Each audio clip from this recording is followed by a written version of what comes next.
you ready? Is you ready? You say you ready? Whole squad ready? Is you ready? Are you ready?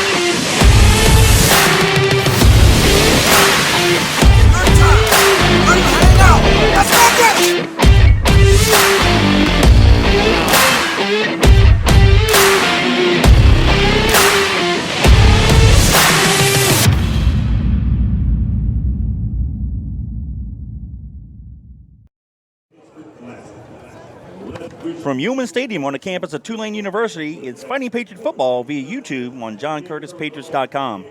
This year, John Curtis Christian School is celebrating 57 years of excellence and is continuing to build champions for life.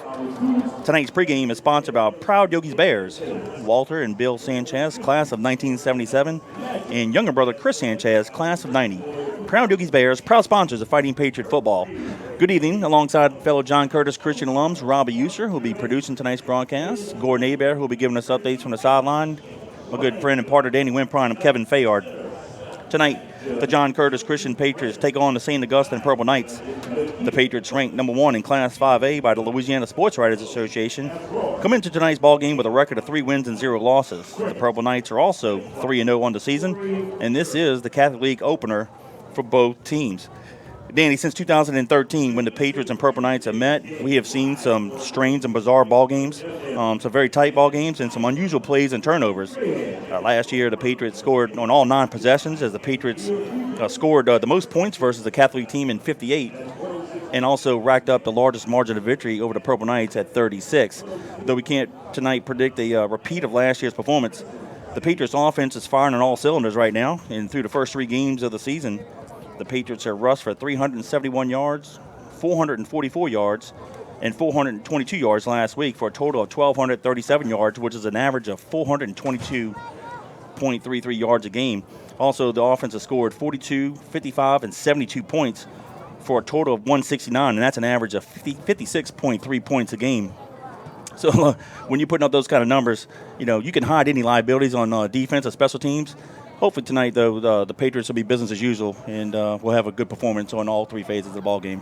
Well, we sure hope so, and that's the biggest thing coming into tonight's game is, will the offense stutter? And if they do, when will that be? In which game? Hopefully, never. They're going to continue, like you said, business as usual throughout the next bunch of games throughout this season. They're going to continue to get better, firing on all cylinders, and you got to hand it to the offensive line play. Those big guys up front have done a tremendous job with Bolds, Gonzalez, Dalfries, Drake, Pizzolatto, Ogeron, doing a great job holding up the defense and giving some big holes for Guggenheim and the running backs, and obviously, when we have an opportunity to give the ball to the receivers as well.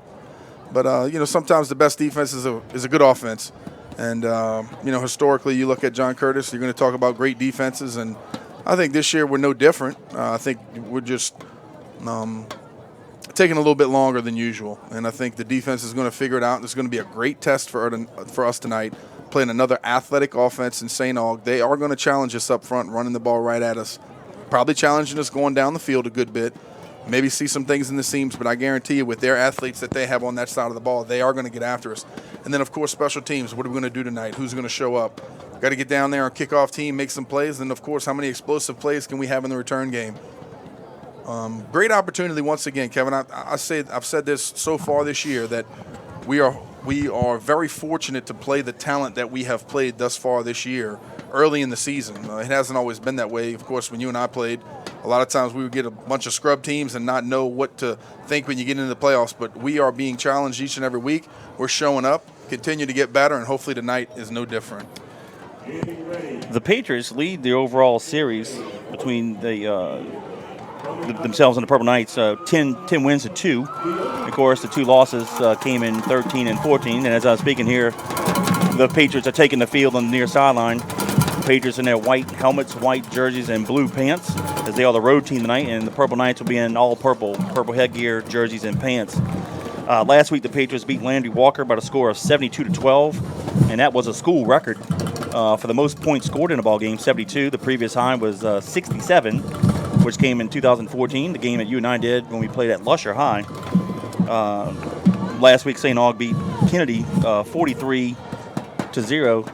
And Danny, though, and this is no knock on St. Aug, you can only play who's on the schedule, and you can't control the quality of the other team, including the Jamboree and the first three teams that St. Aug has played. Their combined record is 3 wins, 10 losses.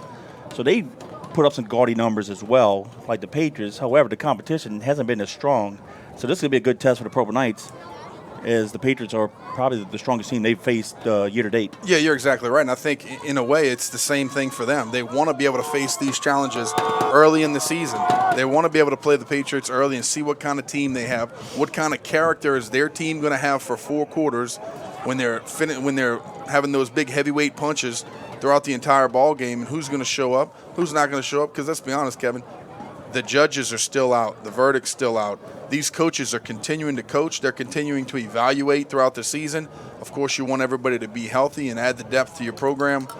But, yeah, this is going to be a great ball game, and both teams are going to show up tomorrow or Monday in the film room, and they're going to learn a lot. They're going to see mistakes. They're going to continue to be evaluated, like I mentioned. But what a great opportunity for both programs to play early in the season and see what each team's all about. Well, good news for the Patriots defense. Linebacker number 6, senior linebacker Matt Jane will be back tonight. They've held him out majority of the year. He had a hamstring injury during camp. He played a little bit last week, but when the game got out of control, no need to keep him playing. And I believe that Big E, our all-state nose tackle, good chance he may not play tonight, and they might even keep him out next 2 weeks. Maybe if he does play next week or against Shaw in 2 weeks, spot duty here and there just to get him back. Now, the good news is he has been doing a lot of cardio work. He had a knee injury, for those who don't know. We didn't have a jamboree, so we had a little inter-squad scrimmage, and towards the end, a fellow Patriot fell into his knee, strained it. So they've been keeping him out for precautionary. Figured, we need him down the stretch run. But his absence has been big. You don't realize for a big old boy, like as agile as what he is, how much room he takes, and how quick and he puts a pressure on that center and the guards, and we'll welcome him back in a heartbeat. Yeah, that's correct. We definitely miss him, but it's great to get Matt Jane back. Also offensively, Ronald Poole has kind of been back in, had a couple tubs last week. It's good to have him back in the action. Hopefully he's close to 100%. I tell you what, his family's got all these red Poole 22 jerseys. Must have 50 of them up here with me. Glad to have him back. And so yeah, Kevin, you want to have your depth throughout the season. You want to have all your guys healthy and ready to rock and roll. Obviously, we've missed Big E, but those younger guys, like we've spoken about, they need to fill in. They need to do the job, and they've done pretty good over the last few weeks. And I think that group has gotten better. But when you got a guy all-state, you sure do miss him. If you guys are listening to us on the live broadcast, feel free to interact with us. You can ask us a question or make a comment. We just ask that you give us your name and location.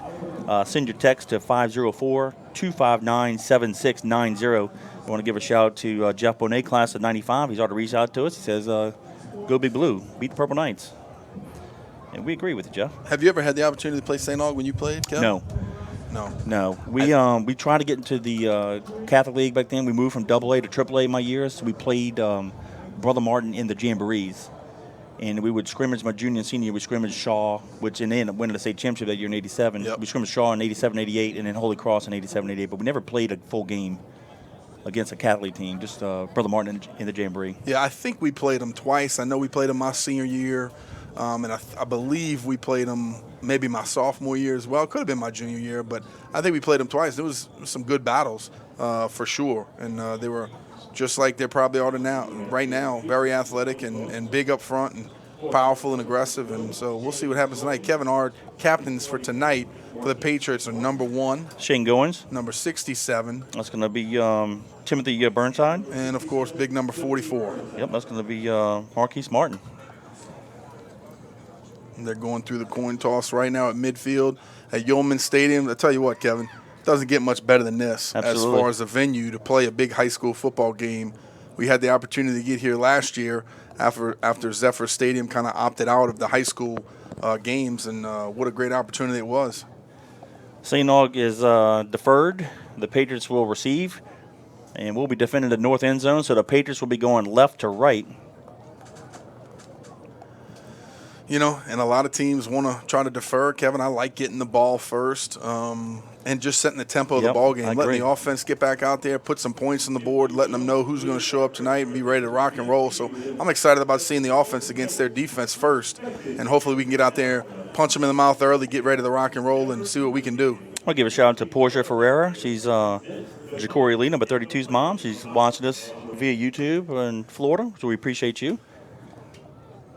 Thank you for your support. And we'll pause for the playing of the national anthem.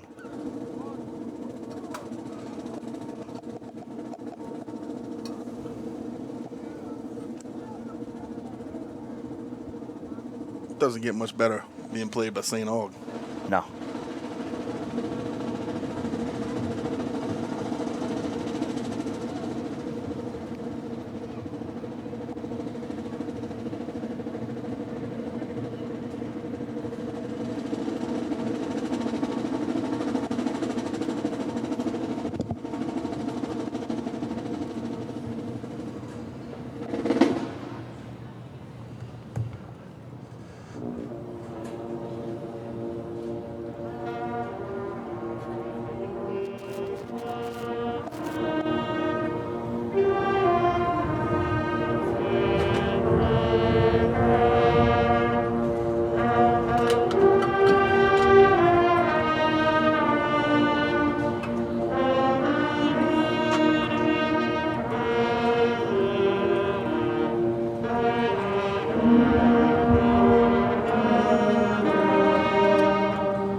Well, welcome back to Fighting Patriot Football on JohnCurtisPatriots.com via YouTube.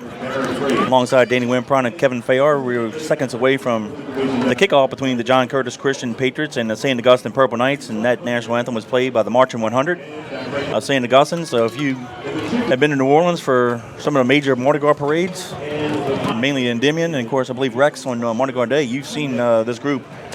And Danny, we've been treated very well.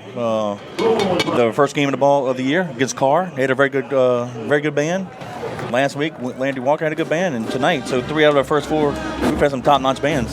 Yeah, tonight's really the best of the best, Kevin. You're right. They pride themselves in the Marching 100, and it's always nice to hear them play, and it's always nice to see the Purple Knights when they take the field as well. They look good in those jerseys. Look like they're able to play some serious ball. Let's see what type of ball the Patriots want to come out and play with those white jerseys, and see if we could do well on special teams like you and I talked about. Set the tempo and set the tone of this ball game here on this opening kickoff. I want to give a shout out to Brian and John Bennett. They're cheering the Patriots on from Frisco, Texas. We appreciate you guys. Thanks for listening. Of course, Brian was our very original That's right. videographer when we started this in 2011.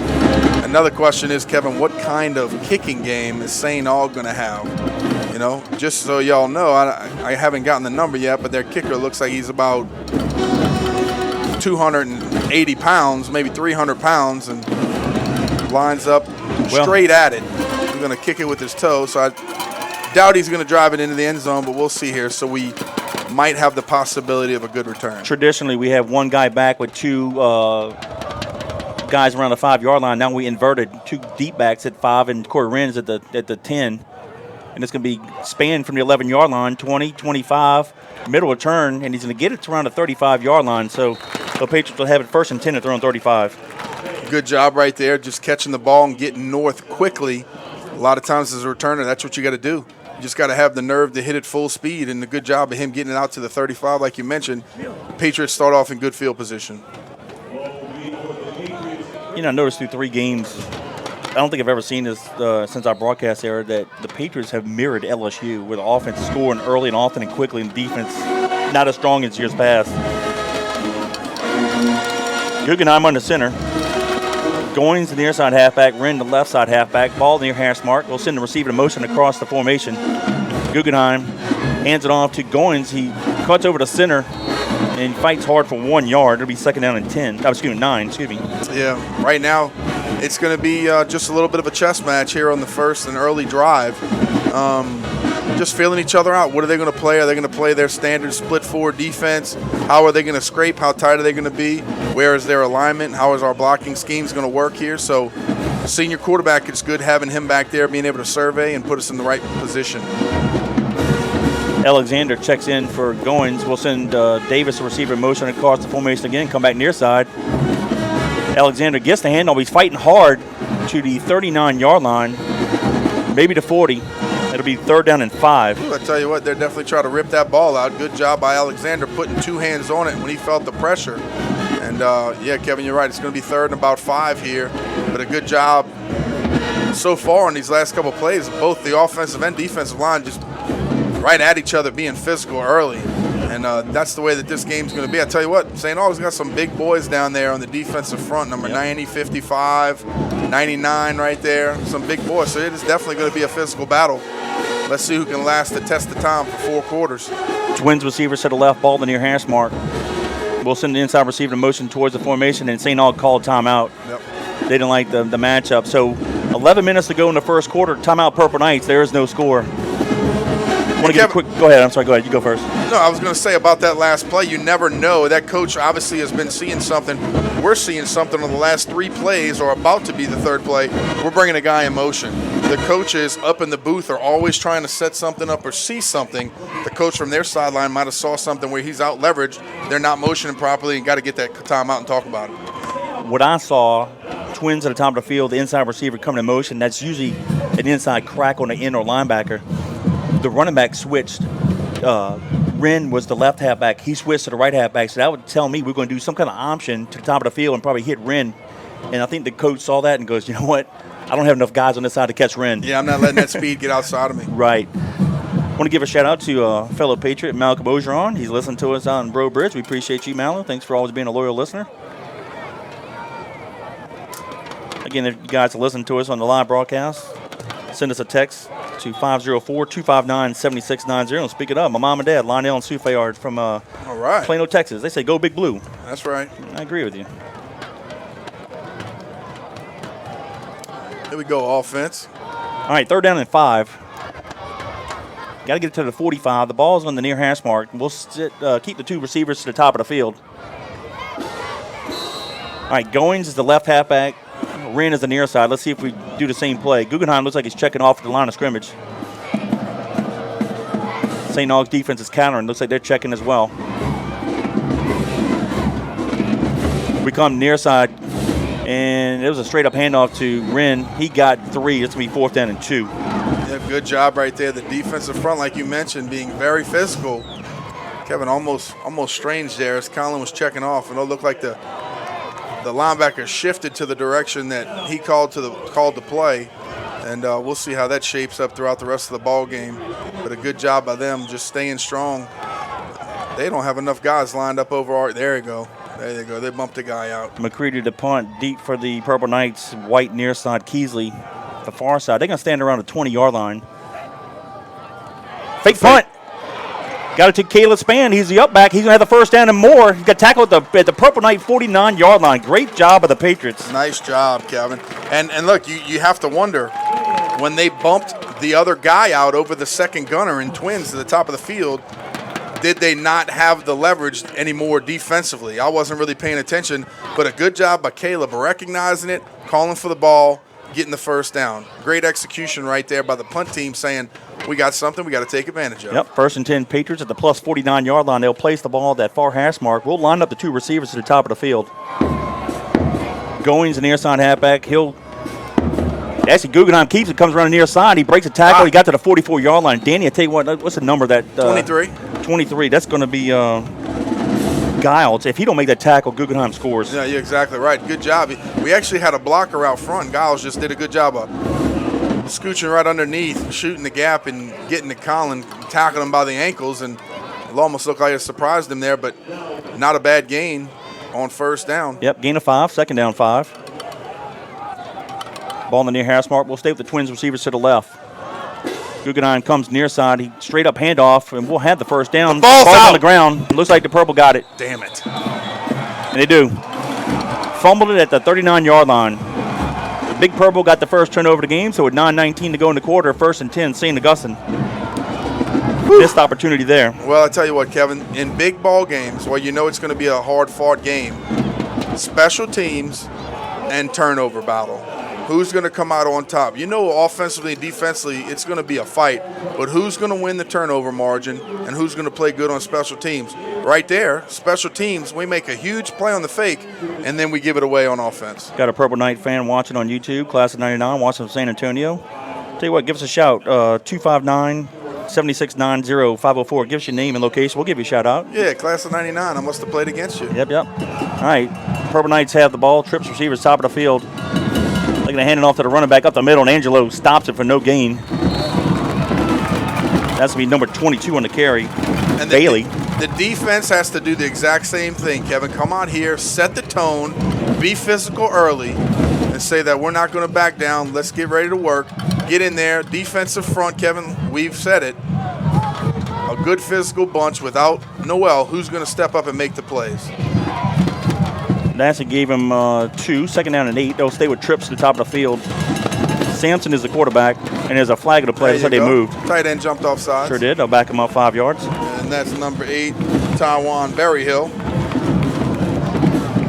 Hey, we'll give a shout out to fellow Patriot David Higgins, number 48, class of 2000. Oh, yeah. Tell you what, David, you'd be very proud of your family tree. Number 48 for us. Angela's doing a great job this year. No doubt about it.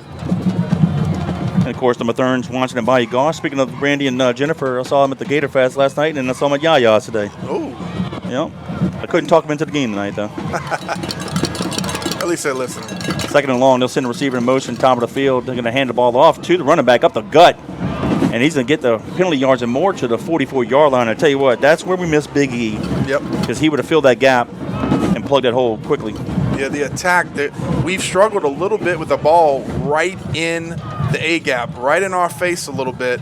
And I think I've not seen Matthew Jane on defense yet, Kevin. Not yet. But, yeah, he's another one that's going to be able to scrape or fill that gap hard. And with that ball coming right out, and they're going to go quads. Yep, quads at the top of the field, split near side, empty set for Sampson.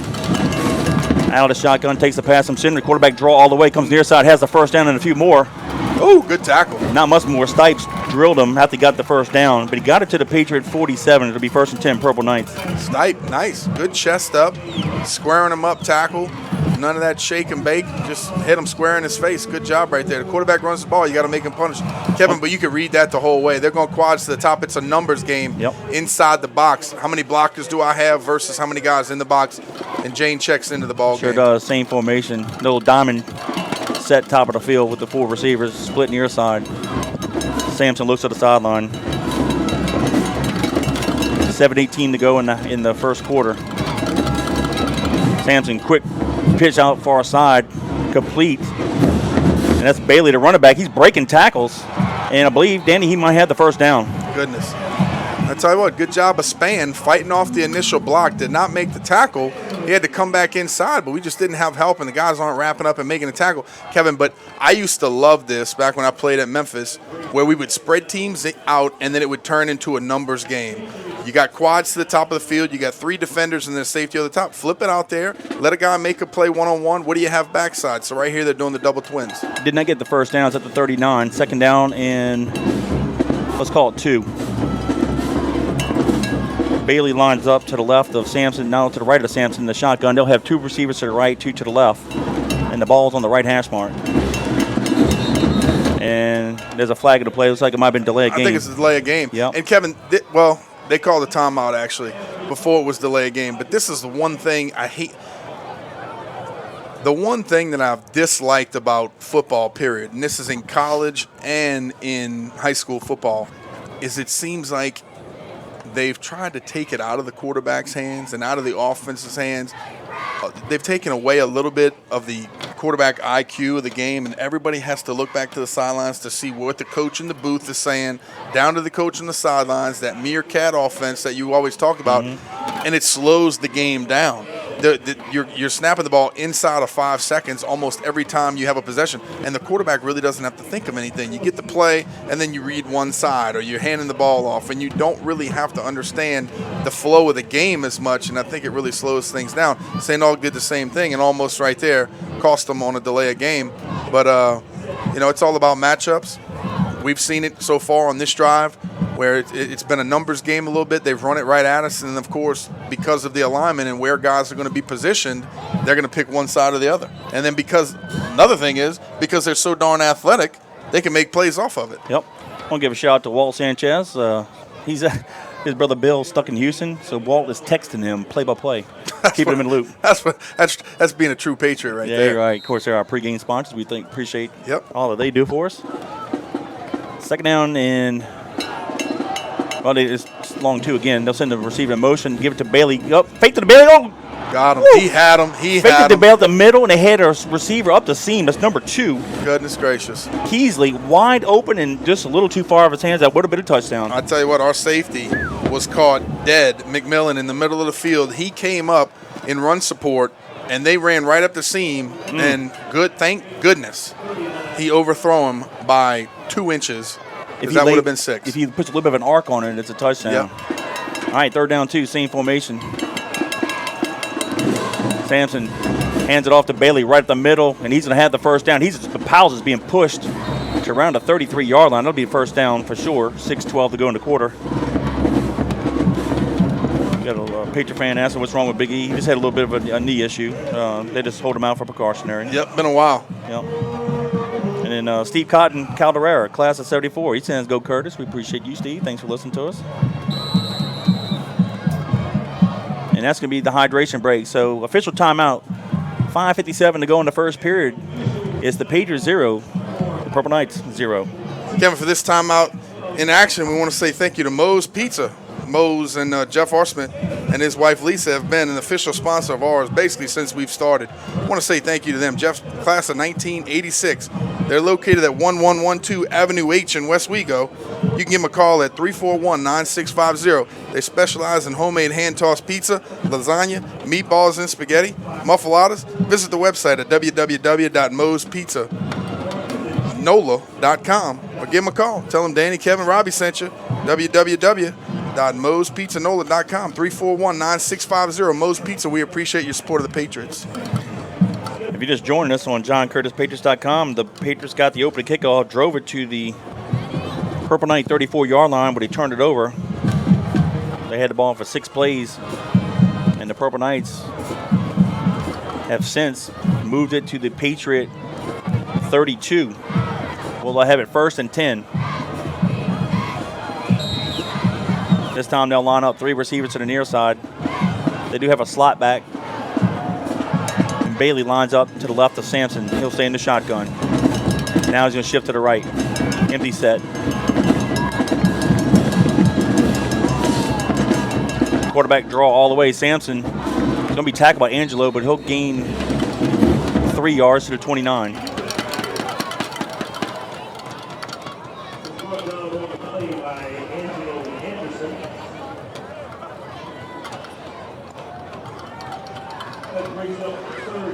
We're here at Ullman Stadium on the corner of the campus of Tulane University, and it's been a nice little breeze blowing through here.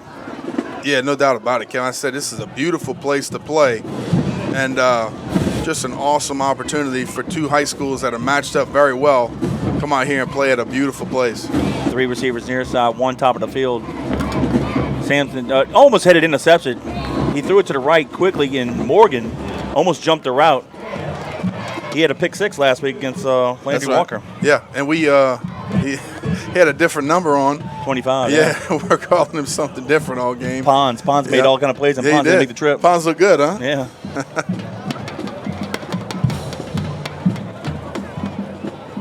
5:13 to go in the first period. It's now 3rd down and 10. It can't be right. 3rd about 7. The scoreboard's wrong. Twins to the right, twins to the left. They give it to Bailey, comes near side, has the first down and more. And that's going to be a face mask. He got to the 15-yard line, and that'll be another half the distance to the goal. So it should be 1st and goal, Purple Knights. And right now, the Purple Knights are taking to the Patriots.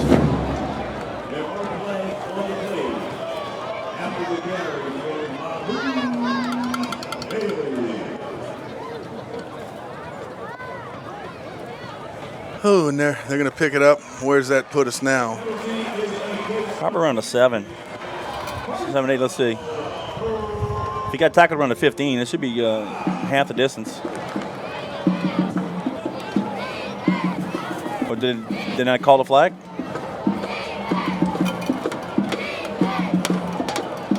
All right, now they're marking it off.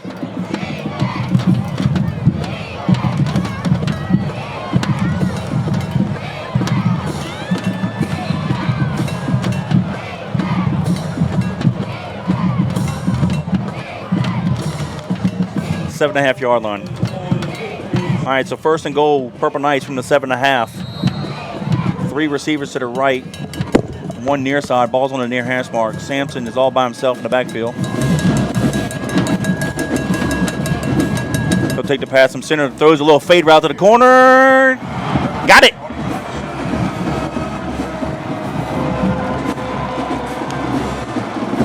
Number 12 on the reception. That's White. So with 4:49 to go in the quarter, the Purple Knights strike first on a 7-yard touchdown pass to White. Kevin, we got to be able to get back deep. A couple times this year, we've let guys get behind us, and even in the red zone, Kevin, you do not allow a receiver to get behind you. And again, they throw it over the top. Really nice placed ball by their QB, finishing it off, and they got the first points of the ball game. Here's the PAT snap, plays, kick is up, and it is good.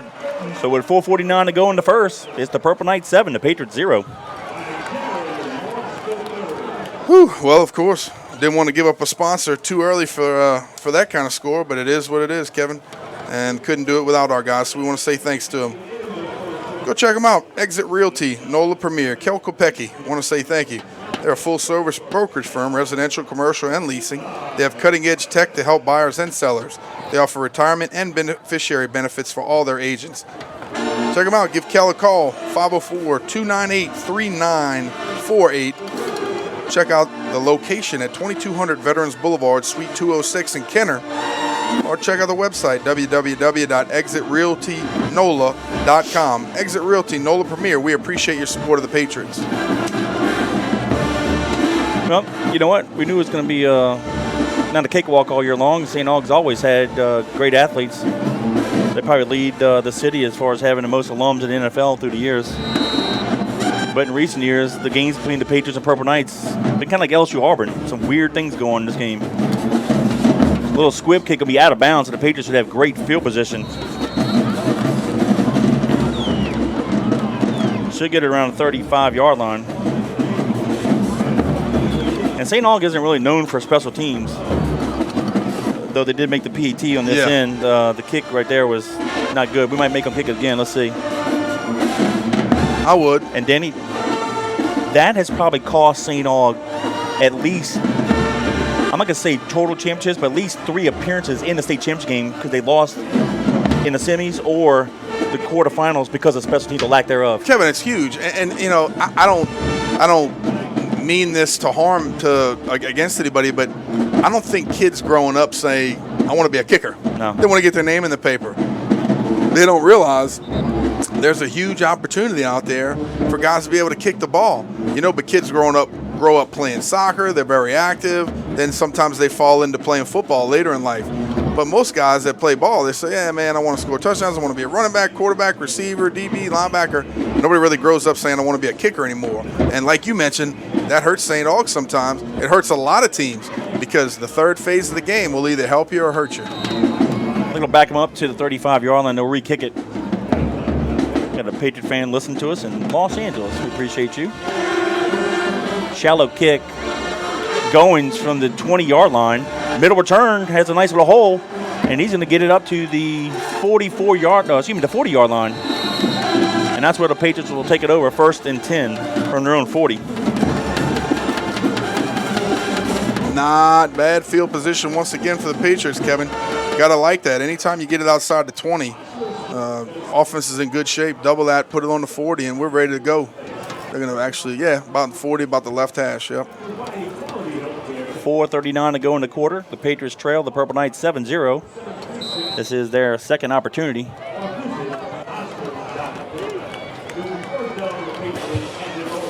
Goings and Wren on the halfbacks. Split to the left and to the right. Ball on the top of the field at the left hash mark. Guggenheim keeps it near side, ducks it. He's going to fight hard to the 42, gain of 2. And all series, all game long, Kevin, you're going to have to be okay with those 2 and 3 and 4 yard gains. Continue to do it. Move the sticks. Pound them in the mouth. And then eventually one of the big ones that we're accustomed to this year is going to open up for you. Don't get greedy. Don't have to throw the ball early and force yourself into something bad. Continue to pound the ball, hold on to it, and control it. This time the ball's in the middle of the field. 4:05 and counting. Guggenheim on the center. He'll come near side again, straight up handoff to Goings, and he's going to get it to the 45-yard line. So it'll be 3rd down and 5. Do you try to do a little quick pitch and get the speed to the corner, or do you maybe roll Guggenheim out and hit the tight end or run it back out in the flat? I think you continue to run the option. I think you might want to do something outside, see what we have. Looks like we're checking in another offensive lineman into the game, or did somebody get hurt? I'm not sure here. Let's see. Wansel came in, number 71. Yep. 3rd down and 5, 3:26 and counting. Ball right in the middle of the field. Regular set. Guggenheim back to pass, rolls near side, and he fires it to Taylor. He's being held, and they don't call it. What? He ran a deep curl route, and the cornerback was holding him. How did he not throw that? I don't know what he was looking at. Coach JT, Coach Jeff, Coach Godfrey, 3 of them are just screaming at the official. And, of course, the St. Aug cornerbacks jawing back at the Curtis Island, but that was an obvious hold. I mean, that's not even – the ball's in the air. You know, I mean, it's different if they're hand fighting a little bit and and the ball's not in the air. I mean, while he threw the ball, the receiver couldn't even get off of the DB. That's terrible. He was being tackled. Yeah. Call it like it is. That's bad. All right. Kevin got a shout out from Bobby Brem. He said Patriots fans watching in Miami, Florida. Nice. Delay a game on the Patriots. It's fine. McCready can still kick it. White will be the lone returner for the Purple Knights.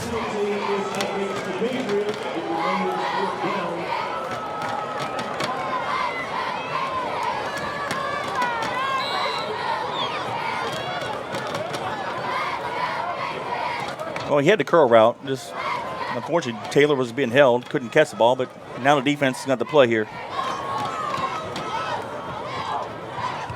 McCready. Nice one. Booms it. Going to hit around the 15, let it roll a bit. Inside the 10, keep rolling, get away from it, guys. And it looks like we're down at the 6-yard line. So nice job there by McCready. Cullen got it. Good execution right there. And I tell you what, you talk about special teams, sometimes there's no greater weapon than a great punter to pin them deep inside their own territory. Great job right there by McCready. Flipping the field and making them drive along. Well, just go back to last Sunday at the Saints game. Morstead, look what he did to the Seahawks. Well, how valuable, and that's kind of what I'm talking about. And I hate to always bring money into it because it doesn't matter. You don't think about that stuff when you're in high school. But how long of careers has a guy like Morstead had? And even going to like a guy like that's a deep snapper or a great kicker. Those guys can have huge, long careers. You could go to college for free. Like, you need to have specialty guys that can make plays with their leg. Oh, yeah. All right. 2:58 to go in the quarter. The Purple Knights have it 1st and 10 at their own 6.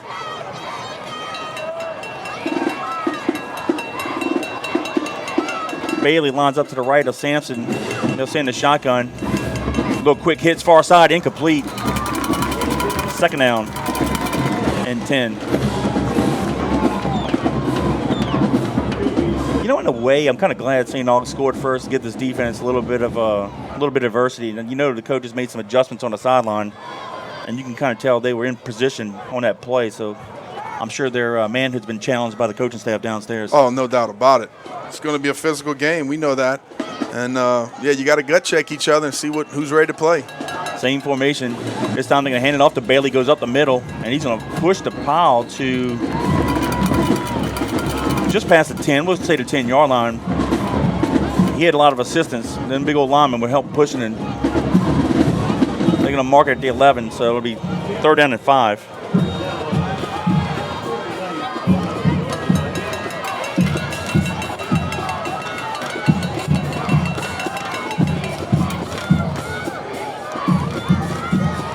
Tillery is actually the big running back. He's a big old boy lining up to the left of Sampson. 2 receivers to the right. They can hand it off to Tillery. Goes to the far side, and he's going to be just shy of the first down by a yard. Good job falling in there.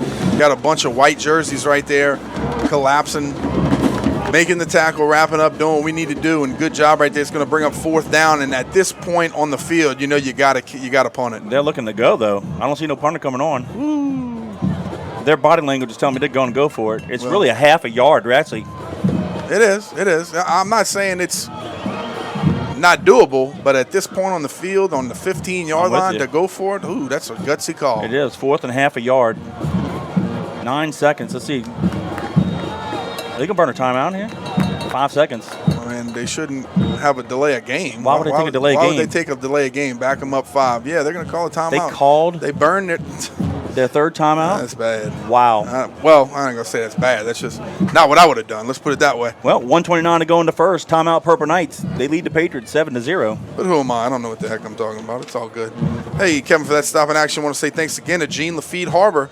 They offer a wide range of services and rentals, such as BOA rod and reel fishing charters, RV campground rentals with 30 and 50 amp hookups, cabin rentals for small and large groups, airboat swamp tours, boat storage and boat slips, workboat rentals, pavilion rentals for hosting fishing rodeo fundraisers.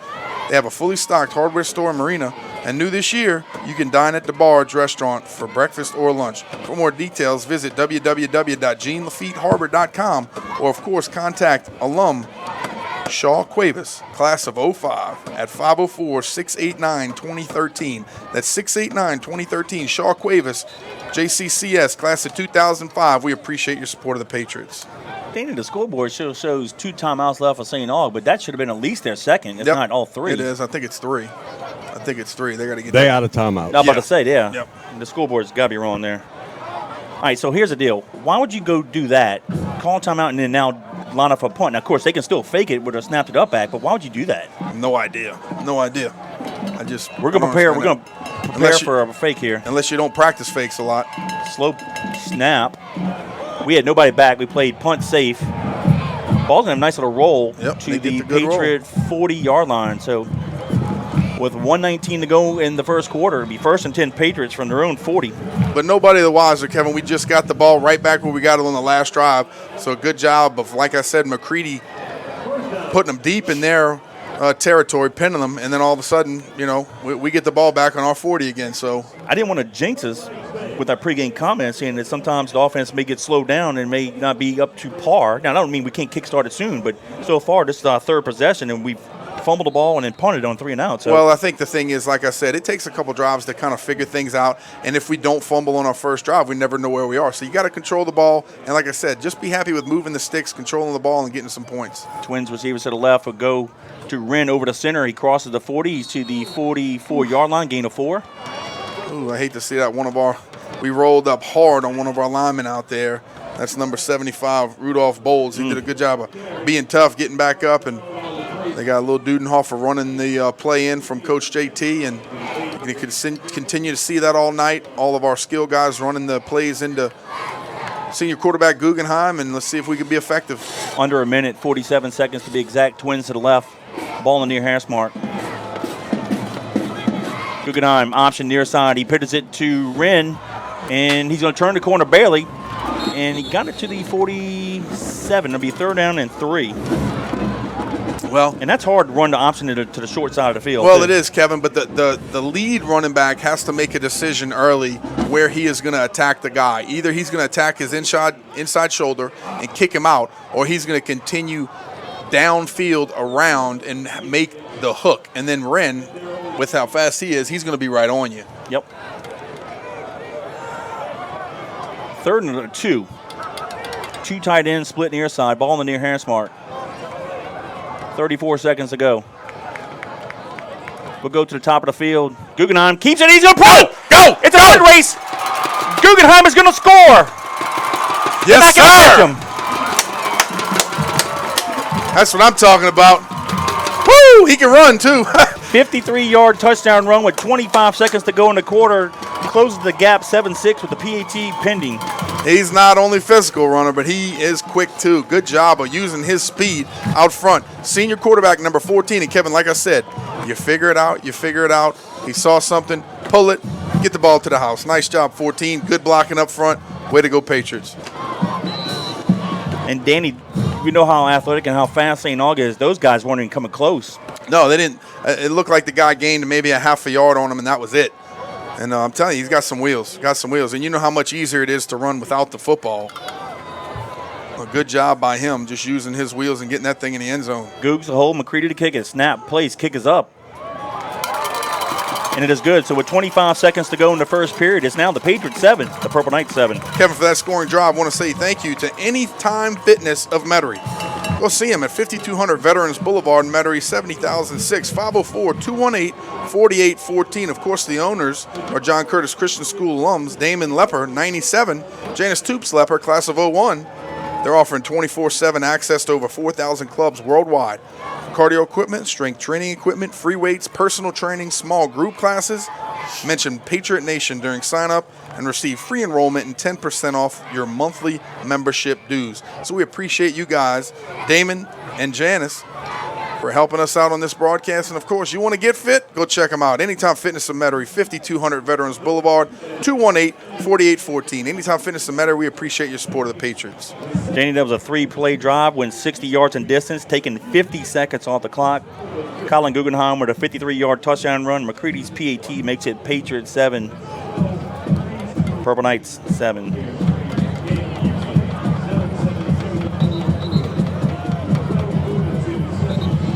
All right, now here's where it's been an adventure so far this year. And I'm kind of laughing sarcastically. Yeah. Because I hope McCready kicks it in the end zone. Number 1's not on the roster we have here, so I can't identify him. But 12 is going to be White's, the near side. Back, they're going to stand around the goal line. McCready kicking off left to right.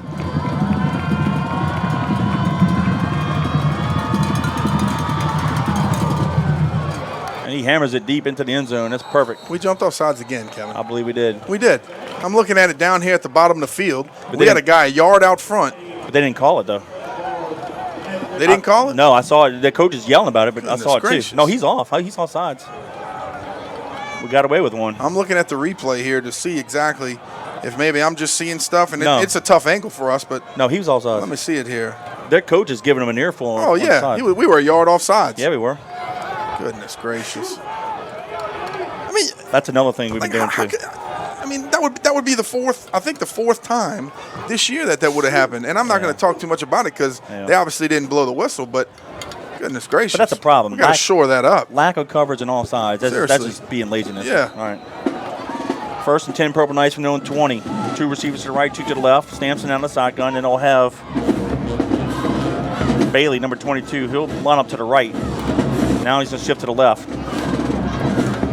As they got the play from the sideline, Matt Jane is back in at linebacker for the Patriots. Sampson takes the pass from center, looks near side, in trouble, steps up in the pocket, has a few yards, and he got hit by. Good tackle right there. That's Williams, I believe, right? Yep. Yep. Sean Williams Just brought Sean him Williams. down. Good job. But he got it to the 24, so gain of 4. Kevin, that quarterback's got to learn. You got to give a guy a shoulder. You can't just run straight up to him and give him your whole chest and get pile drive like that. The last 2 times, I think it was Stipe on the first one and Williams on that one, man. Coach has got to talk to him a little bit. And that's going to be the last play of the first quarter. So after 1 quarter of play, it's the John Curtis Christian Patriots 7, the St. Augustine Purple Knights 7. Been some good action so far, and obviously a good ball game up with it tied 7-7. We want to say thank you to one of our own.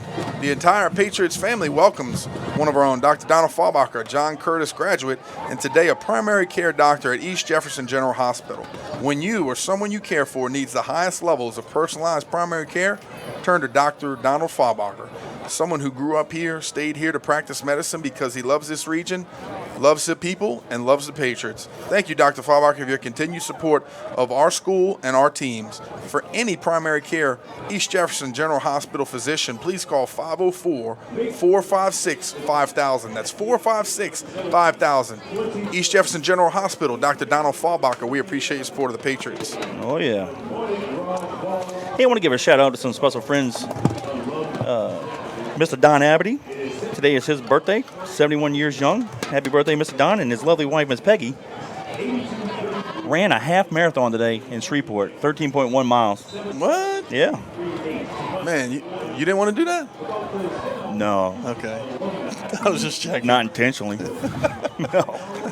Not if you don't have to, right? No. Goodness gracious. Kudos to Miss Peggy. She's been training, and it was warm and it was uphill a good bit, but she finished. And, wow. Yeah, congratulations. Proud of her. That's awesome. And I'll probably see her tomorrow. We got Mr. Don's birthday celebration, so safe trip back from Shreveport.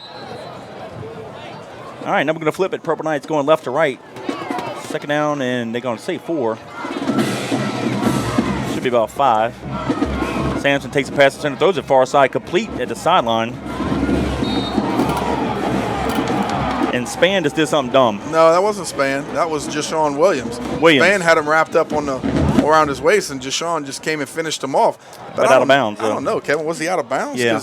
Okay. Yeah. I didn't see how far they were out there, but. Well, you're on the white. Yeah. Let me check it out again on the replay. Robbie's, of course, got his phone up here, and I want to see exactly where we are lined up.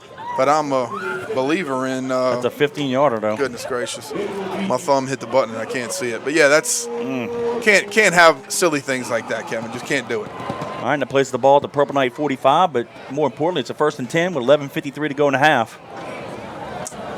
I'm all for finishing a guy off close to the sidelines, but like you mentioned, if he's on the white, just don't make it worse. 3 receivers near side, 1 to the top of the field. Bailey lines up to the right of Sampson. They'll stay in the shotgun.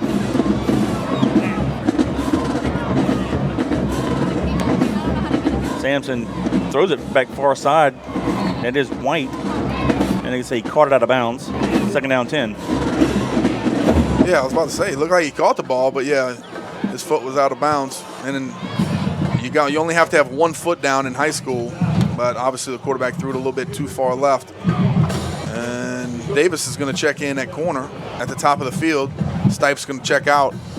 And I think that's something that we kind of wanted to do, to be able to work Davis into the corner spot and see how he performs. He's very athletic, so I know he could do the job. Same formation, 2nd down and 10.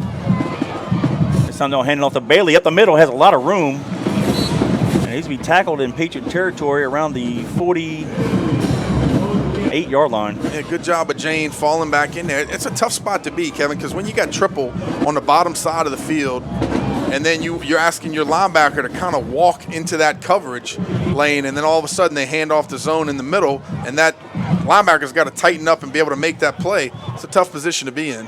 3 receivers to the left, 1 near side now. Ball's going to be at the top of the field. 11:17 to go in the half.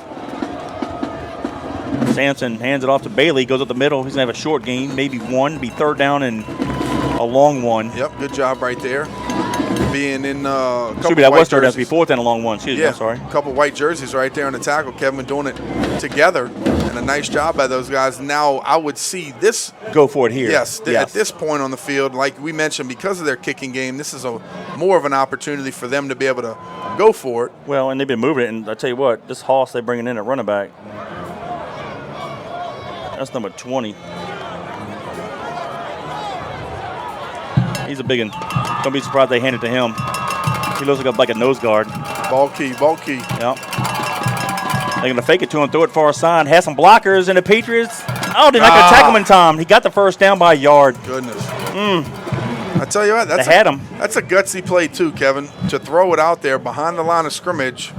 But obviously they see something outside where we're soft enough to where if they get one block, that guy should be able to squirt forward for an easy first down.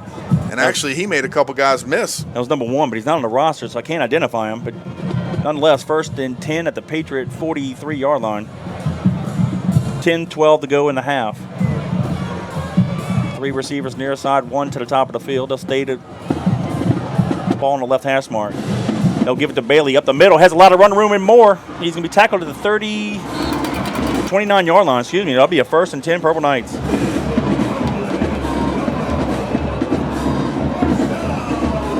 Yeah, here's where we miss Big E because he's a big old boy to take up space up the middle, and he's very agile too. And we're rotating some new guys in the defensive front. Obviously, they're going to talk to him and coach him up. We're not doing a good enough job in the middle. Same formation. Sampson looks to the left for a play. Now he's going to call it to the receivers.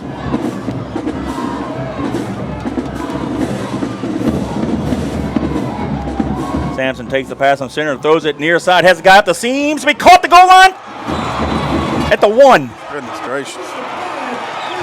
Right up the seam.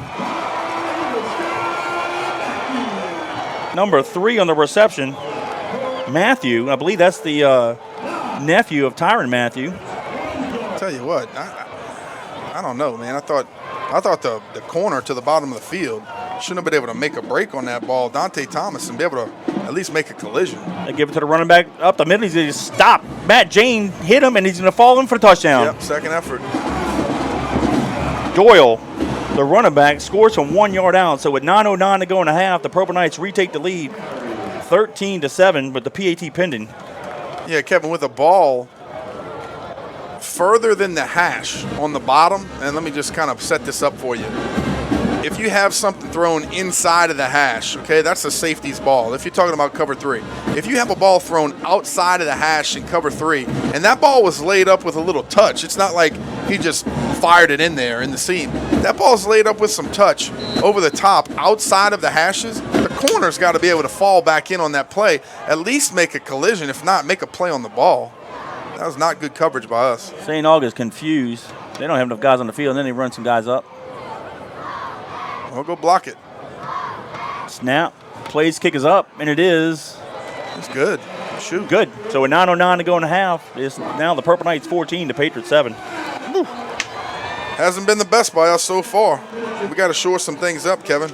Make it happen. For that scoring job, I want to say thank you to Bob User Productions. Of course, like we mentioned, Robbie's always up here in the booth. Comes early, stays late, putting it up, breaking it down, and we couldn't do it without him. So we want to say thank you to Robbie. And, of course, Bob User Productions. Go check them out, 738-1447 for your next party or event, bar mitzvah, anything you got going on. He even brings your popcorn up here in the booth. 738-1447, Bob User Productions. We appreciate your support. If you guys listen to us on the live broadcast, feel free to send us a text at 504-259-7690. Again, 504-259-7690. Give us your name and location. We'll give you a shout out. Feel free to answer the question or make a comment.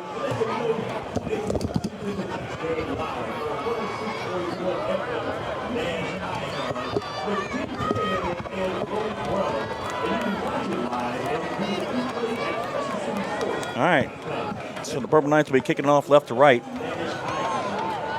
Wren will stand at the 20.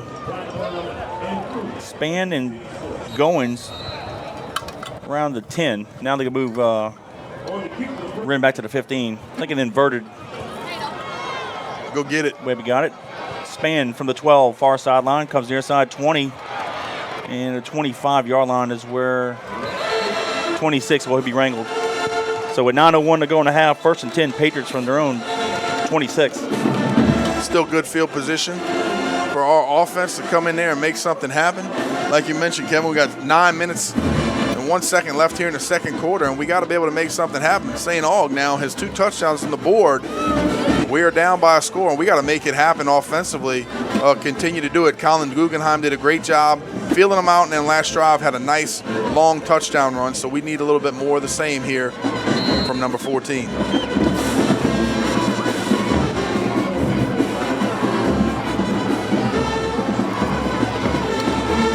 Ball's on the right hash mark. We'll put Twins receivers to the right into the boundary.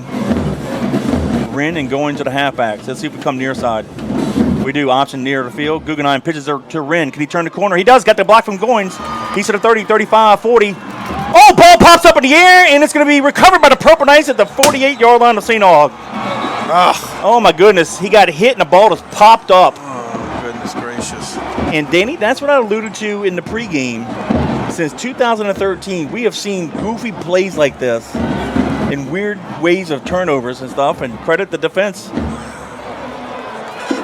Tell you what, well, wow. I was just going to say great job by Shane Goings being the lead blocker and doing a better job than he did on the last one, just picking a side. He was able to get around him and then obviously let Corey Wren basically outrun everybody to the corner. Now, obviously, their guy did a good job of putting a helmet on the football. Wait, why is the offense still on the field? Well, because I think that what they're trying to say is that the ball bounced out of bounds. Ooh. So I'm looking at it here on the replay. And like I mentioned, Shane did a good job of getting outside, pushing him back in, and Corey took off running. Boom, the ball pops up. I don't know. No, that ball's a yard inbounds. They may have said that the defender had his legs out of bounds when he recovered. No, they give it to St. Aug. They just moved it first and 10. Yep. And Coach JT is going to ask for a timeout. Well, there's no replay, so. To wonder what he's talking about. No, there is no replay. There is no replay. He just wants to be justified and be able to talk through it. And I think that's what JT is saying is the defender's legs where he was laying out of bounds when he tried to recover the football. But Kevin, what would the call be on it? That if he's out of bounds, the ball is dead and the ball's therefore out of bounds? I don't know what that call would be if it's a live ball. He's not allowed the recovery because his legs are out of bounds, if they're calling it out of bounds, but then it's obviously still not a live ball. Yeah, I don't know. Huh, interesting. I wonder what they're talking about down there. But Coach JT is with the white hat there, and I haven't. Gordon, get in there and tell me what's going on. See if you can kind of get with them and see really what they're talking about or what they're discussing. That's that guy right there next to you to the right, Mark Gervais, the guy holding his hand out.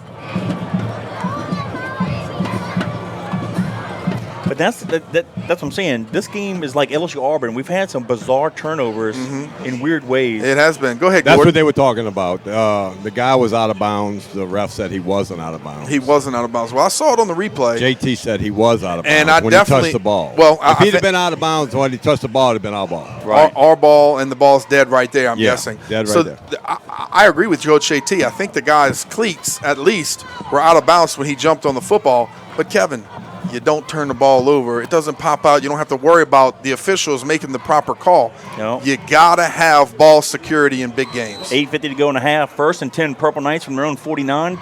4 receivers to the top of the field, 1 near side. Sampson, quarterback draw up the middle. And he's across the 50 to the Patriot 49. Gain of 2. Good job right there, stepping up and making the play. Matthew Jane, good to have him back in that box. And like I mentioned before, when they put quads out on the top of the field, it's going to be a numbers game inside. Do they have 5 in the box? Do they have 6 in the box? If they only have 5, you got 5 blockers up front. Go ahead and run the quarterback draw. If they have 6, either you're going to have one-on-one coverage down here to the bottom, or you're going to have a blocker up top. All blockers to be able to make a play to the top of the field. So let's see. St. Aug's winning the turnover battle 2-0. Same formation, quarterback keeper again. And he's going to run up the middle. He's to the 35-20. It's where he's going to be tripped up by Spann. It's actually White playing quarterback. He's a lot faster than Sampson.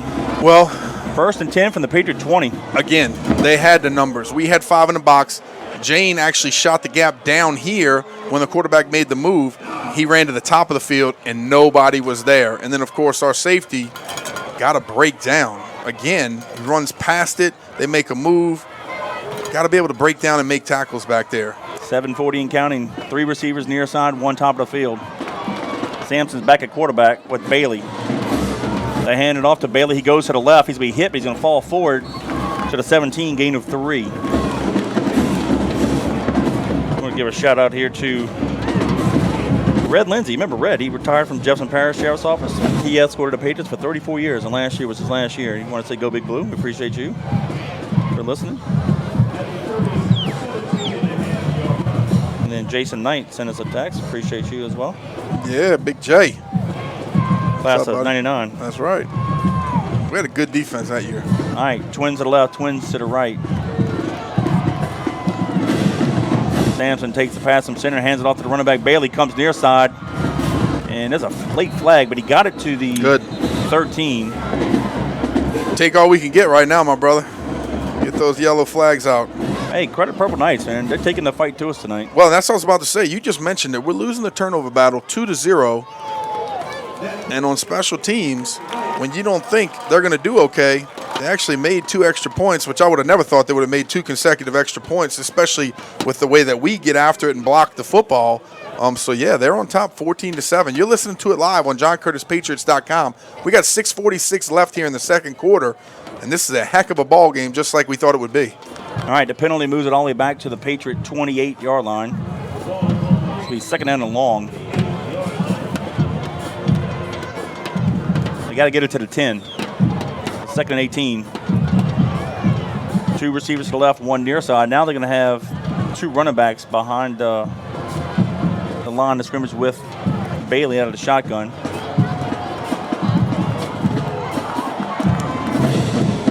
Sampson fakes the handoff, fires the pass, far sideline's going to be intercepted at the goal line by McMillan. McMillan picks it off at the goal line. He runs it back to the 14. So there you go. Good job. Defensive play right there. And that's what the safety position is designed to do. Be the safety valve in the middle of the field. He tosses the ball up. Bad read by the quarterback. He's right there to make a play. Number 29, McMillan, great job right there.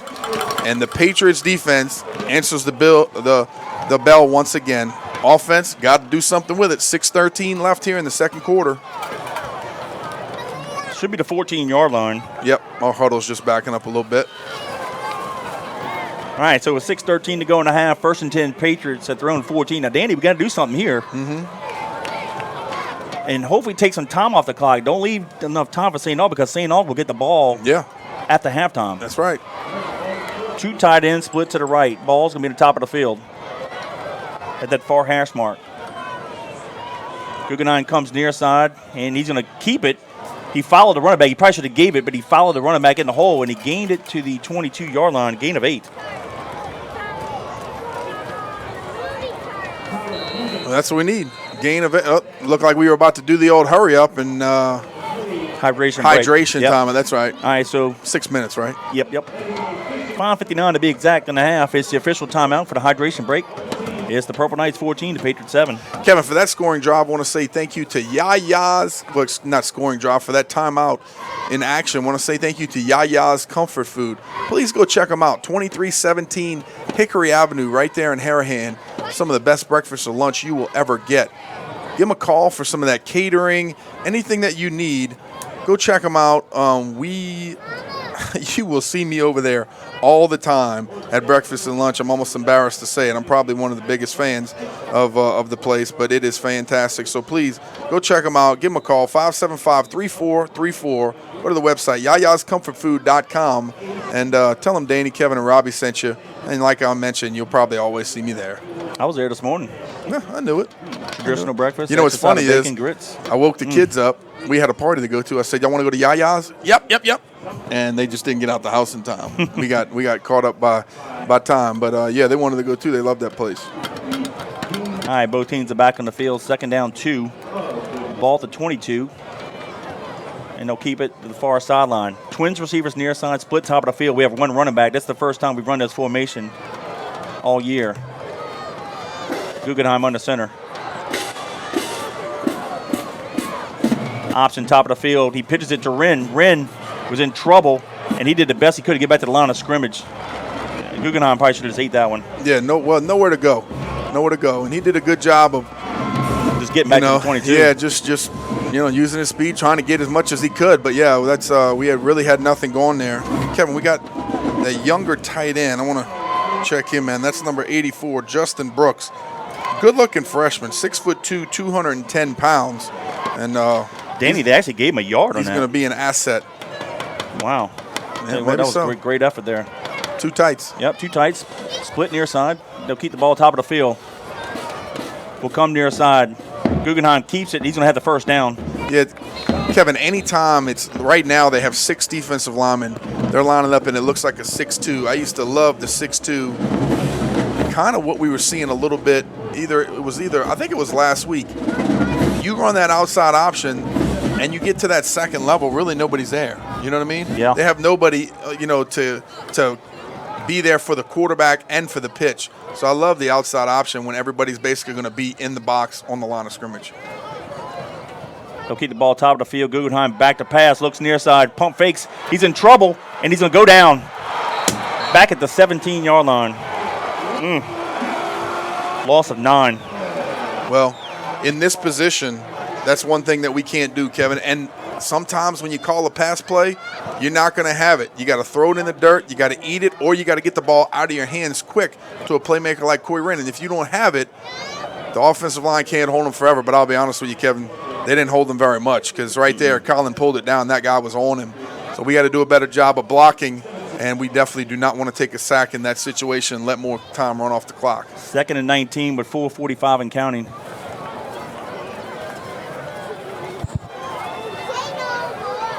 Guggenheim with the handoff near side. And Guggenheim, that should be roughing a quarterback. It is. He handed the ball off, and what a dumb play. The defensive lineman had him and just body slammed him like a WWE well after the play, and the referee saw it. And that's to be a 15-yard penalty. It better be a 15-yard penalty. I don't know what Colin's calling, but, I mean, if it's not, I might come unglued.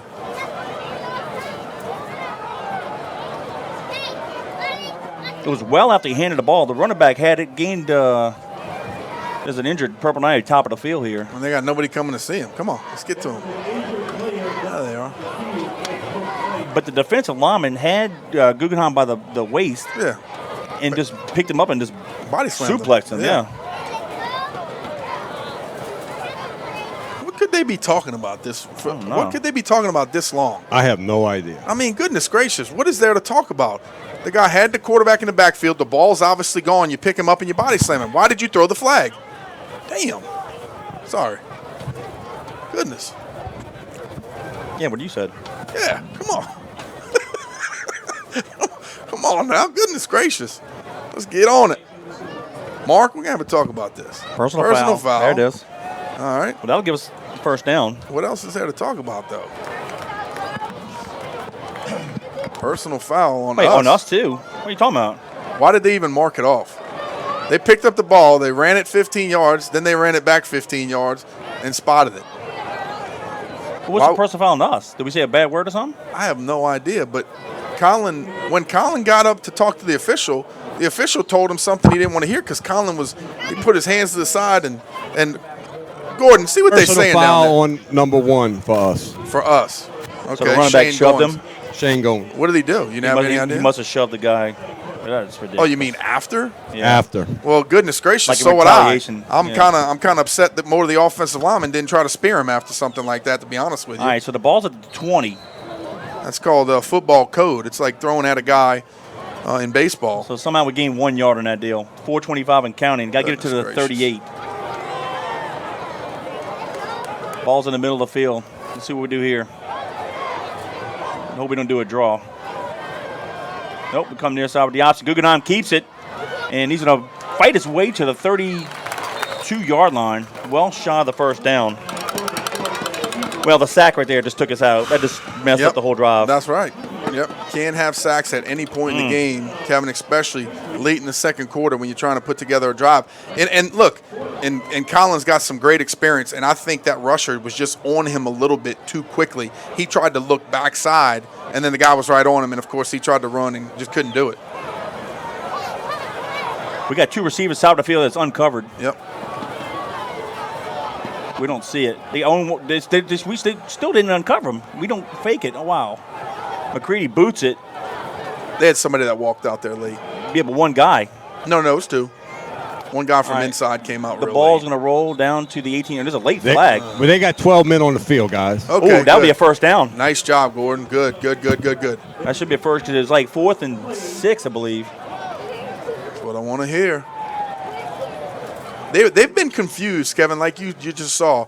They've been confused over the last couple punts that we've had. I think after our fake, they saw how misaligned they were, and they might have an extra guy out there. That should be first down. Huge. It is first down. That is huge. It's All got to right. be first down, or we're right there at the sticks. So No, because they participated, so it should be Yeah. the 15-yarder. Let's see what they mark it. St. Aug's got their defense down yeah, it where is. the ball was marked. That's not where it's going to be. No. But he has to mark the ball there. They're going to put it at the Patriot 47-yard line. Here we go. That's the break we needed. Here All we right. go. 3:19 to go in the half. 1st and 10 Patriots from their own 47.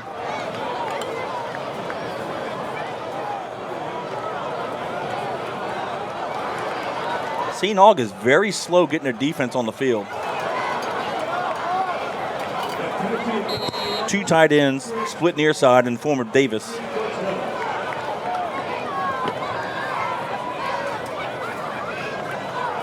Guggenheim comes near side. He hands it off. Running back crosses the 50 to the 48-yard line. Continuing to move. Here we go. You're going to say his forward progress was That's written a late flag. Oh, goodness. It better not be on us. Oh, it's on us. A lineman did something Golly. unsportsmanlike on one of our linemen. Guess what? He's gone. Yeah, Coach get him Jerry. out. Get him out. Who's This that? point in the ball game, that's baloney. Pizzolato coming out. 71 checking back in. Golly. Can't let the frustration get to you. He's a senior. At this point in the game, you can't cost us like that. Penalty's going to move it all the way back to the Patriot 38. We got to get it to the St. Aug 43, I believe. Wow, big mistake. And I'm looking at the replay here, trying to figure out I don't think you'll be able to see it. what happened. But you're right, I might not be able to see it. I think we were blocked by position. 2:48 and counting. 2nd down and a mile. We might have yapped a little bit. I have no idea. I didn't see it. Davis in motion across the formation. Draw play. Here we come. Got the hole near side. That's Goins. Oh, I tell you what. He tried to hop over the Yeah, defensive don't hop. back, and the defensive back made the tackle. But if he doesn't, Goins is still running. Yep. But he got it to the 43. That's a hard thing to teach, Kevin. Little guys like that to not try to hop Yeah. over a defender when they make a move. Just be able to slide and keep your feet on the ground. 3rd and about 14. But Collins trying to hurry them up a little bit. Ball in the near hash mark. Splits to the right and left. Guggenheim rolls to his right. Looks backside. Has Davis. And he's going to be incomplete. Oh, His right. jersey, there it was. Yep, It's a flag. there it is. It's a he flag. he slowed him down by half a step, and that was just enough for him not to make the catch. Yep. I was going to say, This time they called it. he's still got to be able to try to dive for that ball. I don't know how far it was out, but you got to try to lay out and make a catch. But, yeah, I think you're right, Kevin. It just held him up by the jersey to where he – and I tell you what, good job of Colin making the throw back. That's a tough throw, rolling to the top, making a backside throw, being able to put some air under it and putting him a nice ball. So now they put the ball at the St. Aug 42. And there's some back and they're giving. I tell you what, these officials are getting their workout today. It's back and forth, back and forth. How about we don't have any more of those silly penalties and we just drive it in their face for a score? 2:04 to go in the half. 1st and 10 Patriots at the St. Augustine 42. They'll keep the ball in the near hash mark. It's been a wild drive here. Guggenheim keeps it. Fouls the hole. Go! Catch go! Yes, sir. 42-yard touchdown by Guggenheim. Danny, and you said anytime he follows a running back, it probably would have been a give read. He missed it, but he followed Wren through the hole, and nobody touched him. Great job. Nice job. Whew. And he did it over the left side last time, Kevin, and good job of the senior quarterback seeing what he needed to do to be successful, pulls it, ducks it, and they're not going to catch him. Great job right there. Whew. Got me up off my feet. Exactly what we needed. We're going to line up for the muddle huddle. And and shift them over. Got me all jacked up in here, man. Come on. Let's get it.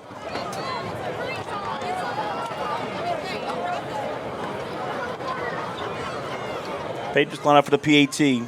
Guggenheim in the hole, McCready to kick it. They jumped off sides.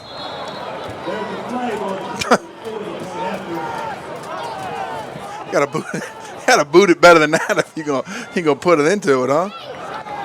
We might go for 2 here. Yeah. That's right. Gonna go to the 1.5 yard line, and JT's running the offense in, and we got to make it happen.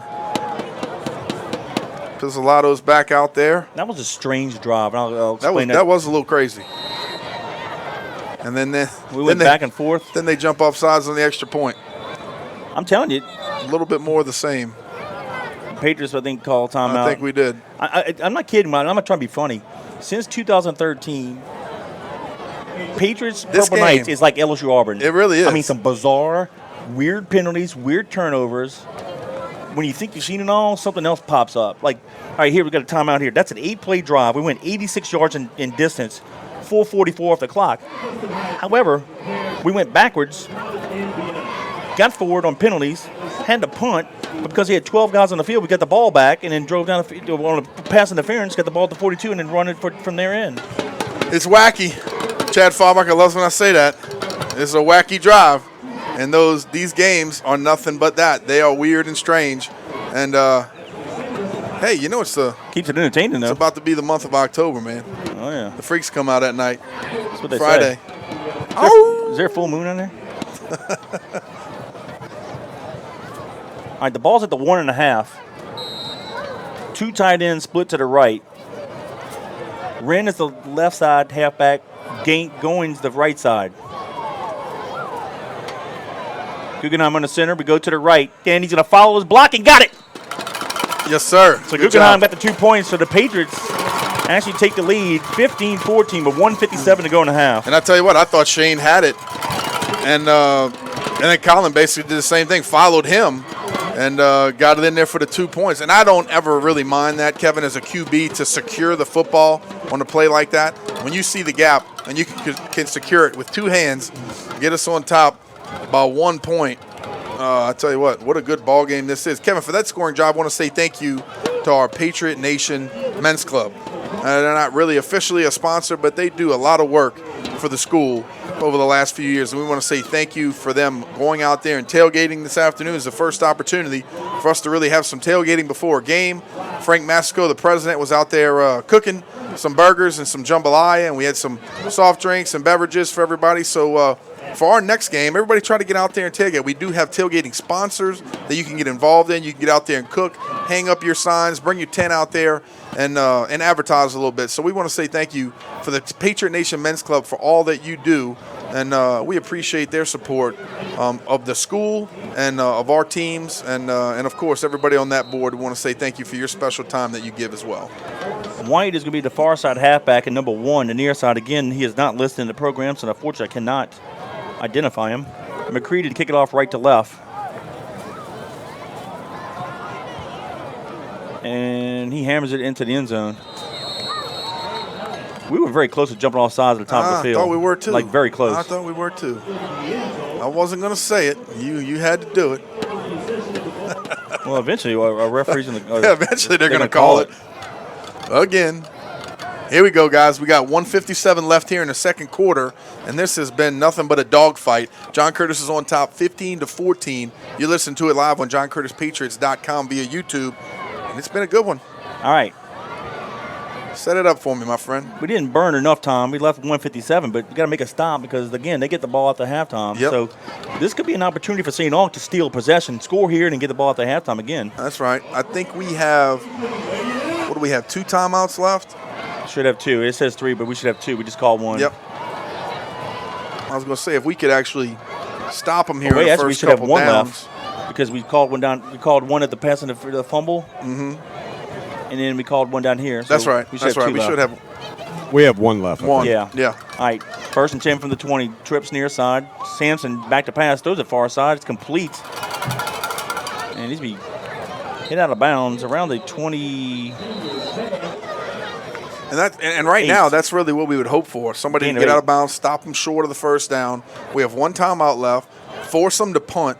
Maybe use your timeout if you have to on fourth down to force them to punt, and then maybe we have something within about 30 seconds to maybe do something, or at least, at worst, you could set up a punt and return and maybe hope for something. And then, of course, you got a senior kicker that can maybe drive home along when you never know. Yep, gain of 8, 2nd and 2. But you got to do it first on defense. They can't call timeout. No, that's the officials are meeting, talking over something. So, what is he talking about? The clock started running. He was out of bounds. St. Aug coach was on the field. I was about to say, hopefully he didn't call a timeout. No, they got to put more time on the clock. The clock started running. It's at 1:41. It should be around 1:56, I believe. They resetting it to 1:47. 1:47. Okay, there you go. All right, 2nd and 2. 3 receivers near side, 1 to the top of the field. Bailey will line up to the right of Sampson.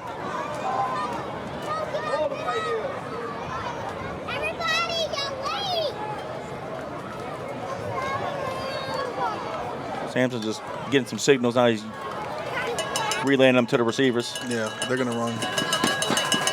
Nope. And he's going to be under pressure. Rolls to his left, has a little bit of room, and he's going to get the first down by a yard to the 31. Clock's going to keep running, though. 1:38 and counting. And a flag. Is that a flag? Was that a late flag I saw? There is on the sideline, far sideline.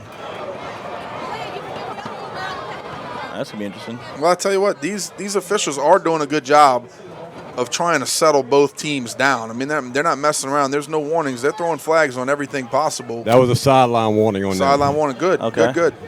And sometimes as an official, you got to do that. There's a little ticky-tacky. Throw the flags early. Let these coaches know we're not going to have it. All right, 1:31 to go in the half. Same formation, 3 receivers near side, 1 top of the field. They'll stay in the shotgun. Bailey lines up to the left of Sampson. Sampson takes the pass from center. Fires it far side, incomplete. There you go. Stops the clock. What down? 3rd down and 2. 3rd down. No, not 2. I'm looking at the scoreboard. Yeah. It's 2nd and 10. Scoreboard's wrong. That's right. 2nd and 10. Yep. Clock stops though. Yeah, the down markers at the 10 at the beginning of the sticks. All I want is the opportunity to be able to return a punt here. So defense has got to step up, make it happen, and I believe that we can do something here. We're on top 15-14. It's 1:21. Clock stopped in the 2nd quarter. Patriots on top 15-14. You listen to it live, JohnCurtisPatriots.com. And they're stopping the clock again. What the heck is going on, Kevin? I don't know. It's one of those games, like you said. I'm not certain. The only thing we're missing here is an earthquake and a barn burner down. Yeah. Remember, what was it, 5 years ago when the lights went out? Yeah, that was in 14. And 14. Yeah. We're sitting there doing the broadcast. The lights go out in the stadium at Tag Womack. Literally, the lights go out. Nobody can see anything. It's the craziest thing you've ever seen. Yep. Couldn't get them back on for a while. Now they put 3 receivers at the top of the field. Sampson looking to Screen, set up a screen. They do get it to Bailey. We read it. James Matthew got him. Jane, nice job. Oh, you got Are you kidding me? We hit him out of bounds. But no, he wasn't out of bounds. Finish him off. What was I saying? Golly. We hit him to go out of bounds, and they called a flag saying he was out of bounds. God, dog it. No, that was not right. Man, we're lucky this isn't an R-rated broadcast. He hit him, Sorry. forcing the guy out of bounds, and they throw the flag. I'm looking through my field glasses. That was not an out-of-bounds hit. Man, The hit forced the guy to go out of bounds. finish him off. This is the kind of football you teach. You teach a guy to finish him off while he's in bounds to get him out of bounds. Man, that is bull. Oh, Now it's a first down. Purple Knights have thrown 45 with 1:12 to go. golly, I hate to get so excited, but goodness gracious. Yeah, now he was in It's bounds the when he kind got of hit. football you teach. Man, All right, it's so ticky-tacky. Goodness gracious. 3 receivers to the left, 1 near done. side. Sampson going to do an option. Gives it to Bailey. Has a lot of running room. And he's going to cross midfield to the Patriot 48. Good job by Matt Jane forcing it back inside. Kevin, I just watched the replay. He was in bounds. Yeah, he was in bounds. I was looking through my field glasses. So, I mean, it was close. He was within the yard. The hit forced him out of bounds. 52 seconds and counting. Second down and about 4. 3 receivers to the left, 1 near side. Sampson hands it off to the big running back. He comes near side, has a first down at the 40. Punish him. Get that ball out. Now you got to be thinking defense, get the ball out. Doyle.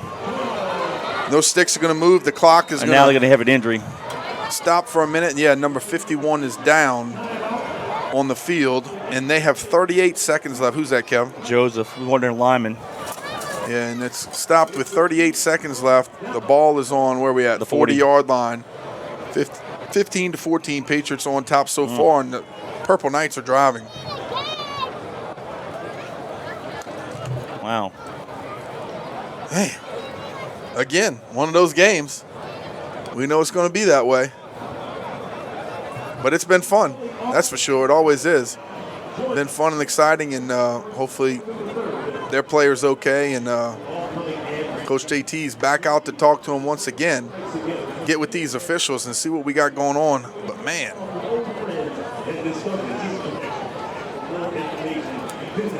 And the Patriots staff has given the official staff an earful. Yeah, Johnny's out there talking to him. Is that Johnny? Yeah. Yeah, Johnny's out there talking to him. Is that Mark Gervais? Well, yeah, wanting an explanation and letting them know where he's at. And it looks like Mark, but Mark uses a white hat. He's wearing a black tonight. Right, yeah, he's not the head judge, but. Yeah, that is him. Yep, and Johnny's letting them know, man, come on now. I don't want to get too excited out here. I'm trying to be nice, but come on.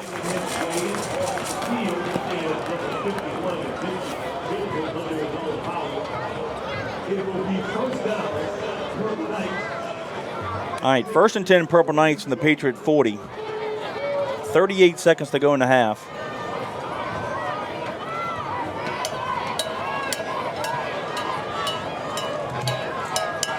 Two receivers at the top of the field, 1 near side. They do have a slot line up to the left. Sampson fakes the handoff, and they just stop play. Of course, there's a whistle. False start on St. Aug. Well, on an offensive penalty,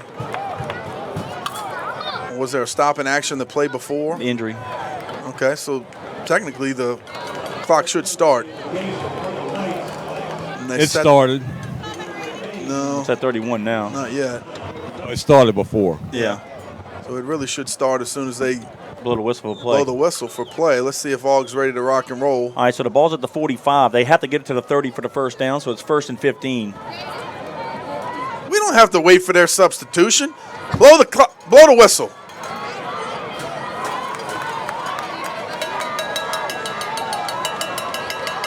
Now they started. 30 seconds and clowning. So they're wasting some seconds here. It's 26 seconds. Sampson fakes the handoff. Looks to the near side, deep, has a guy deep. white, and it's underthrown. Good, underthrown. Good job. 17 seconds. Of us running him basically out of bounds. Their receivers got to fight to stay in bounds. And a good job of Dante Thomas pushing him to the sidelines and not giving an inch. 17 seconds left. 2nd down and 15. It's been full of drama.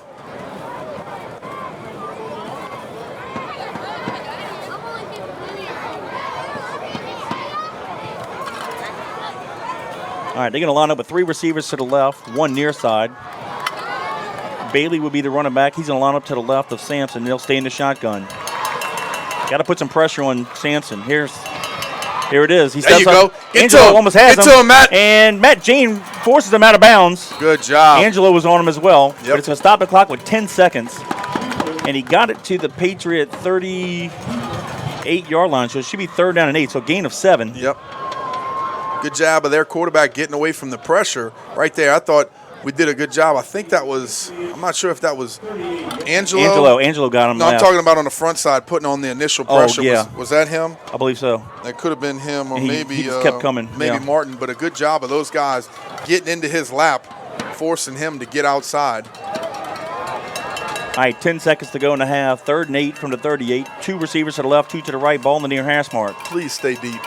Sampson back to pass, looks near side, pumps fakes. He's going to run into tripped. Good job. That could be it. Martin tripped him up, and he goes down. 3 seconds, 2 seconds, and that's it. They don't have timeouts. That's it. So after 1 half of play, The John Curtis Christian Patriots 15, the St. Augustine Purple Knights 14. That's the way to do it. That's the way to finish it off. Keep the momentum, Kevin, on our sideline. That's exactly what the defense did right there. Great job by them. Kevin, before you give that action, I want to say thank you to our premier halftime sponsor. And we couldn't do it without these guys. And it's another place that you and I definitely frequent. Bobby's Seafood is a family-owned business located at 9013 Jefferson Highway in River Ridge. That was established in September 1978 and is celebrating 41 years of business. Bobby's Seafood offers daily lunch specials and fresh prepared food, hot delicious po' boys, and hot boiled seafood. During crawfish season, Bobby's Seafood provides on-site catering for commercial and personal boils. Call Captain Ryan Esteves and staff at 738-2104 to place your lunch orders and to book your crawfish boils. Bobby's Seafood, 738-2104. Proud sponsor of Fighting Patriots football. We appreciate your support. Well, the Patriots got the ball to start the ball game. Went on a drive, and on the third play of the game, the sixth play, they fumbled at the St. Augustine 34-yard line. That they had looked like 3 and out. The Patriots faked the punt and got the first down, but on their sixth play of the drive, they fumbled it and turned it over. And then St. Aug just took the ball and went down the field, and with 4:49 to go in the first quarter, Sampson hit White on a 7-yard pass play, and Marks hit the PAT, and that put the Purple Knights up 7-0. The Patriots went 3 and out and had to punt. And then on their third possession, with 25 seconds to go in the first quarter, Guggenheim had a 53-yard touchdown run. McCready added a PAT. That tied the ball game up at 7, and that capped off a 3-play, 60-yard drive, taking 50 seconds off the clock. But then St. Aug got back into it, regained the lead at the 9:09 mark of the first half. Doyle had a 1-yard touchdown run. Mark's PAT made it 14-7. And a little back and forth, and the Patriots turned it over one more time. And then McMillan had an interception at the goal line, got it to the 14-yard line, and that's what started a very bizarre drive. It ended up being 8 plays, 86 yards in distance, taking 4:44 off the clock. Guggenheim ended up having a 42-yard touchdown run. St. Aug jumped off sides, and the Patriots decided to go for 2. Guggenheim kept it around the right side, and that put the Patriots up 15-14. But on that drive, the Patriots had it on second down, got sacked for a loss of 9. Will look to be on the next play a 15-yard personal foul penalty on St. Aug. It ended up being the personal foul against the Patriots as well. The Patriots got a few yards on the third down play, ended up punting. And when they punted the ball, St. Aug had 12 guys on the field, which gave the ball back to the Patriots. And then on a third down play, the Patriots trying to get Davis down the right sideline. He was held for pass interference, and that extended the drive. And that put the ball at the 42-yard line. And on the next play, Guggenheim followed obviously looked like he missed a read, and followed the running back through the hole for 42 yards and got the touchdown with 1:57 to go in the half. St. Aug got the ball and was driving. They were aided by a penalty. The Patriots looked like they tackled the St. Augustine receiver on the top of the field. A hit, forcing him out of bounds. The referee threw a flag saying he hit him out of bounds.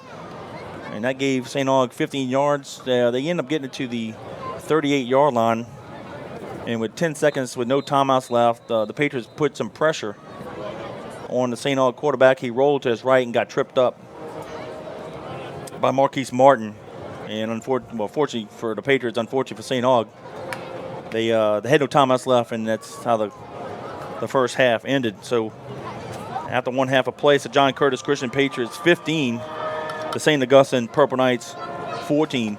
We're going to take a quick break, and we're going to let you guys enjoy the Colonial Regiment, and then followed by the St. Augustine Purple Knights. So sit back and relax, and we'll be back in a few minutes.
that is your John Curtis Patriots Colonial Regiment. I want to say thank you to them, and thank you for all the hard work that they put in. The dance team, the flag team, the John Curtis Colonial Regiment, we want to say thank you for all of that hard work and practice and dedication that they put in. Each and every week, we want to say thank you to the parents for bringing them to practices and allowing them the opportunity to add a great atmosphere to our games.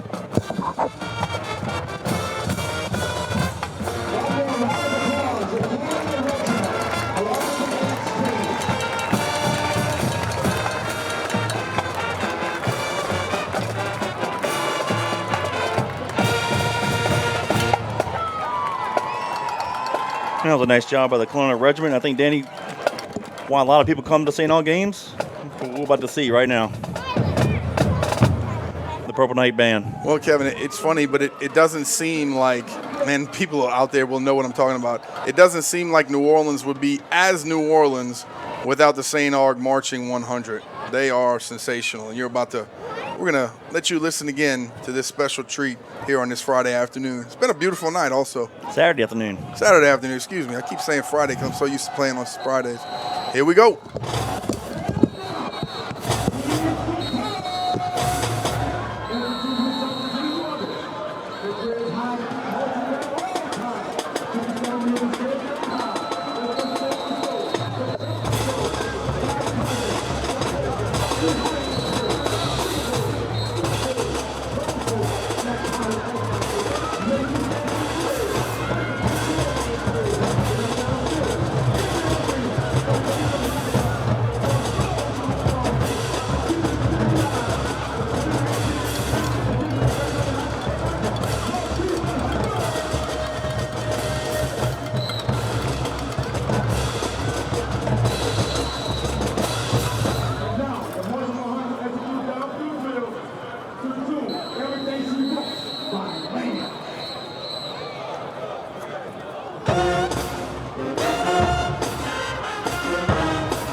We hope you guys enjoyed listening to the Colonial Regiment and the St. Augustine Purple Night March at 100.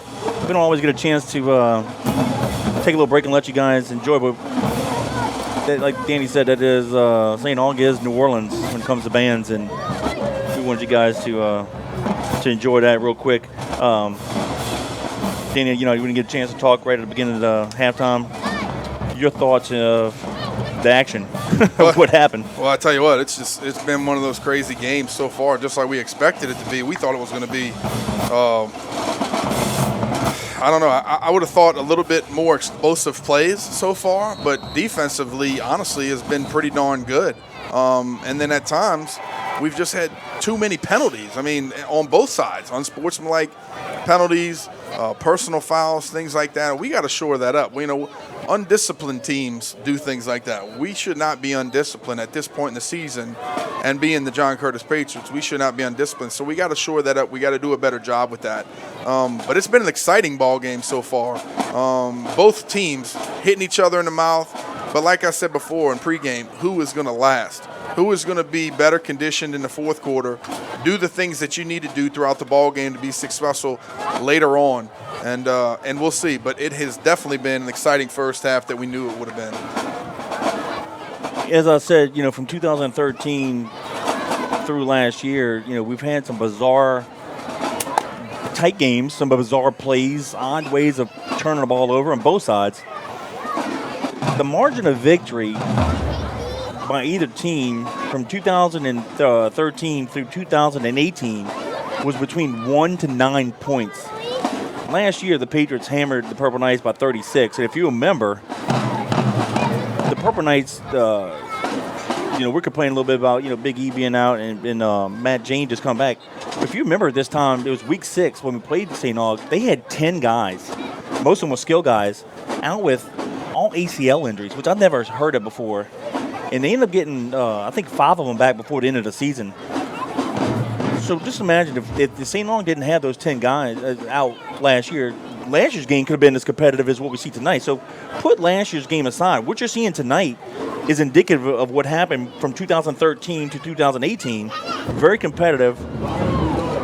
An odd game, and I'm like, so the best way I can describe it, if you're an LSU fan, it's like LSU Auburn. I mean, expect the unexpected, and just every year think of something. Well, I don't know what you could come up with. I mean, it's good offense, good plays on both sides, but we got all referees calling penalties that aren't penalties or not calling penalties when they should be penalties.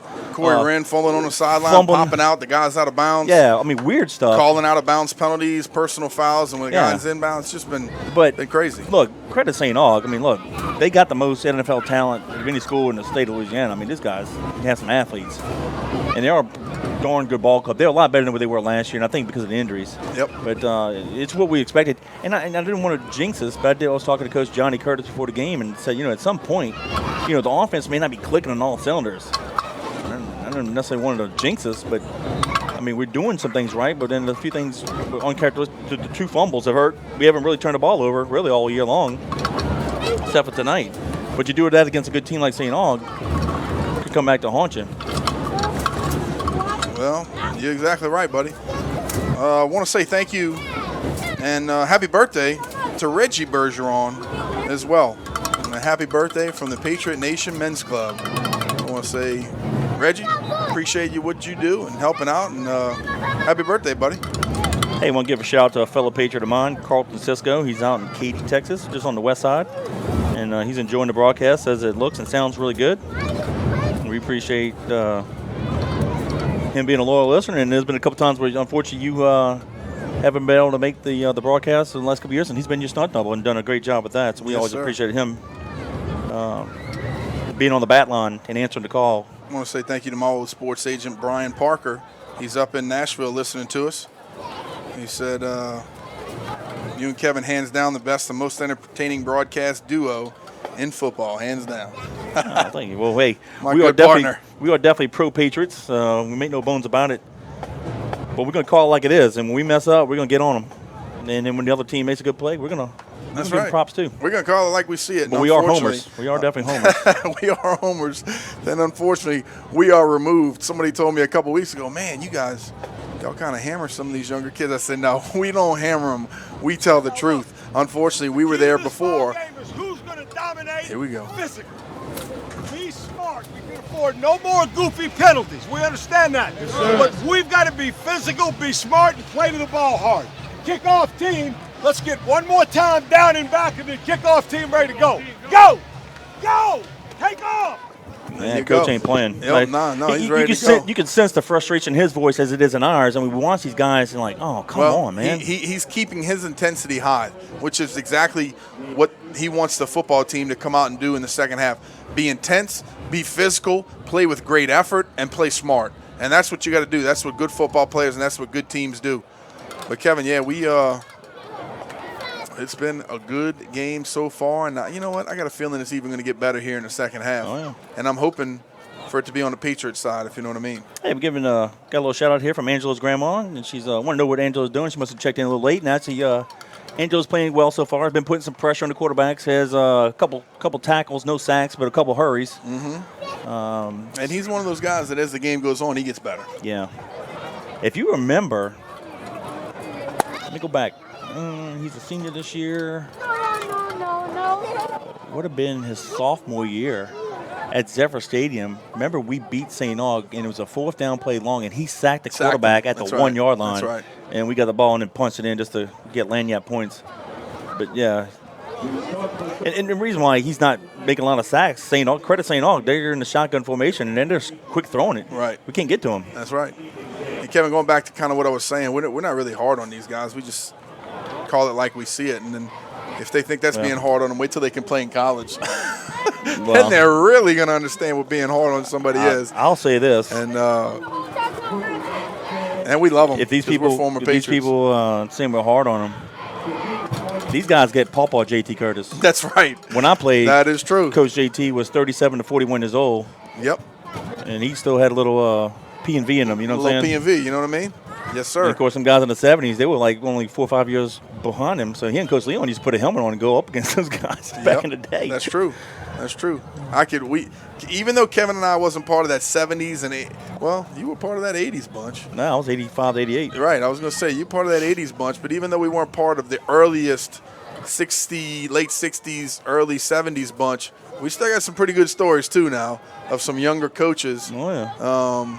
Bringing the aggressiveness and intensity for sure. If Coach JT was 37 to 41, then Coach Leon would have been like 33 to 38 when I was playing. Yeah. All right, here we go. We're going to start the second half. Patriots are kicking off right to left. Deep for the Purple Knights will be number 12, White. He's the near side halfback, and I really wish I would have ran into one of those St. Augustine guys up here in the booth. See who number 1 is. Unfortunately, he's not on the program, so we can't identify him. But McCready to kick it off.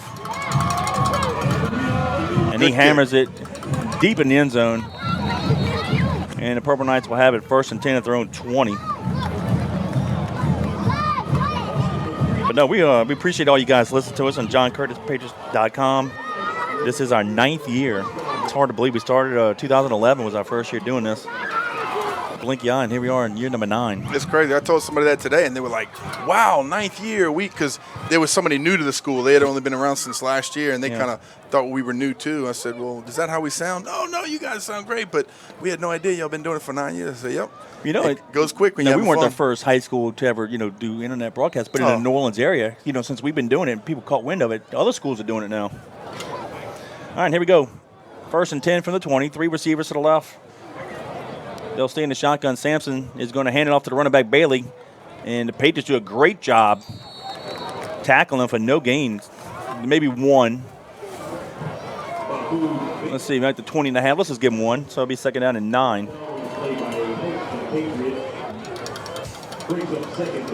Look at Martin, Jane, and Morgan, I believe, were on the tackle there. Brian texted me back. He said, man, I love listening to Coach JT talk. That was awesome. I had to knock out 50 push-ups real quick.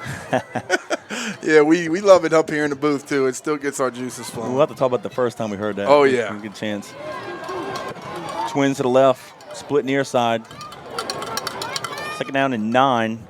Hand it off to Bailey. He tries to go to the left. Patriot defense will get him down on the ground at the 24, gain of 3, so it's going to be 3rd down and 6. Yep.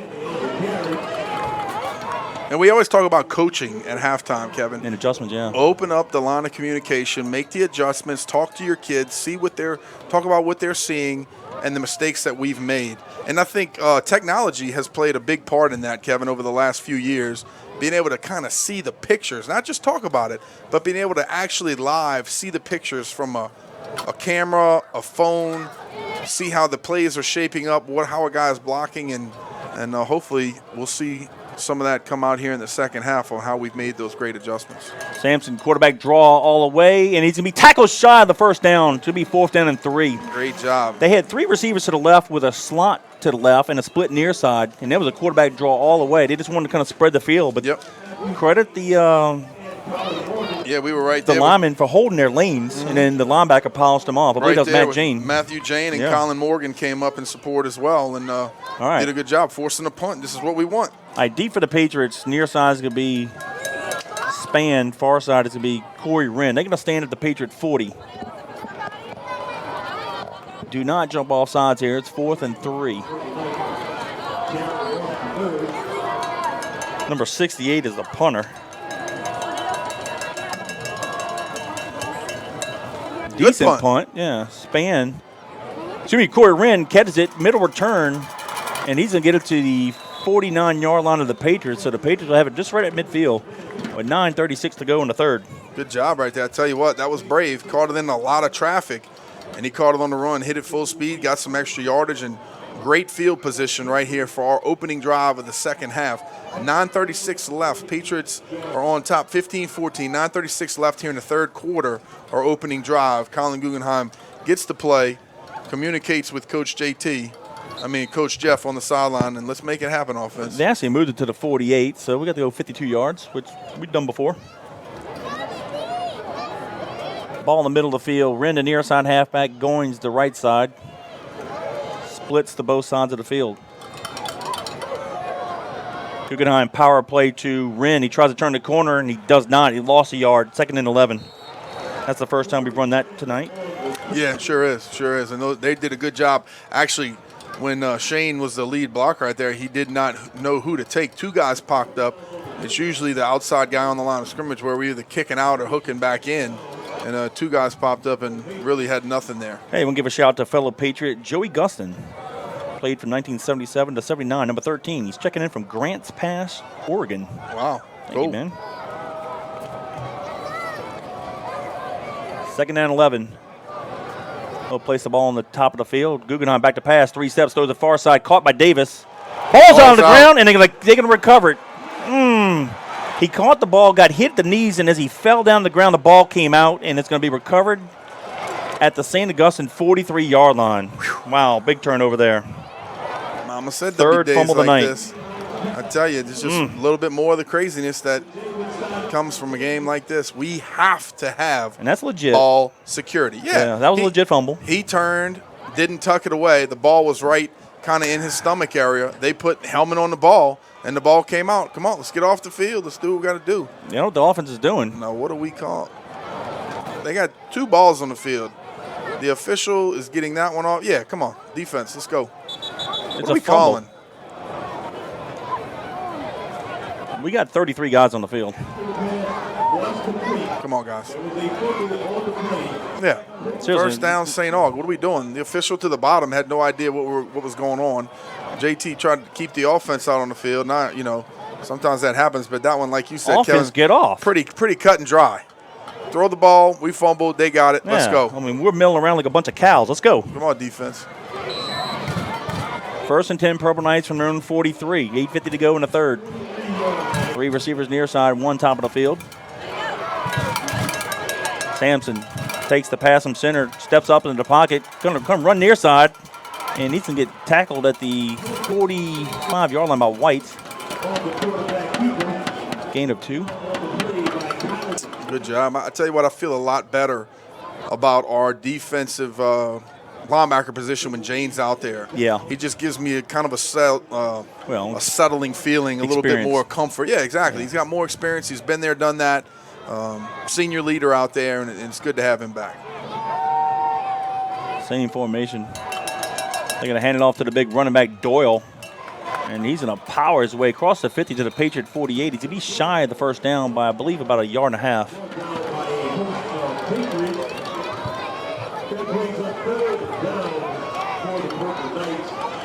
Let's call it 2. 3rd and 2. The ball's on the near hash mark. They'll keep 3 receivers right here in the boundary, 1 to the top of the field. Doyle lines up to the right of Sampson. He's a healthy running back now. Yep. He is a big boy. And they'll do the meerkat. They'll look to the sideline for a call. No, actually, there's a stoppage of play.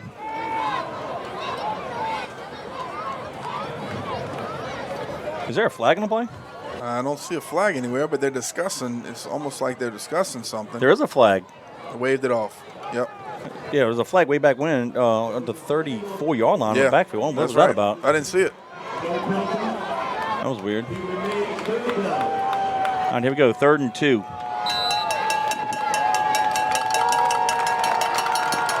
Need more cowbell. They're going to fake it, little slip screen to number 1, and he's going to have the first down by 1 yard. Yep.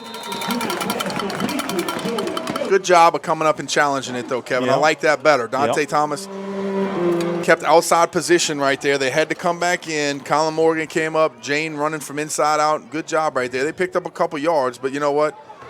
I'll take that. We're getting in there and fighting for position and trying to wrap up, get a bunch of guys on the ball. We got to hustle out the field. We kind of lollygagging around when we're getting substituted. 1st and 10. Ball is going to be at the Patriot 46. 6:58 and counting. We're in the 3rd. Patriots lead at 15-14. 3 to the right, 1 to the left. Draw. Sampson, quarterback draw all the way. Oh, yeah, Jane. Jane smacked him. Some of that. After a short gain, you're going to give him 2. But Jane picked him up and just brought him back a couple yards. Now you heard that one. A little pop. Nice play. Tell you what, 5'9", 188.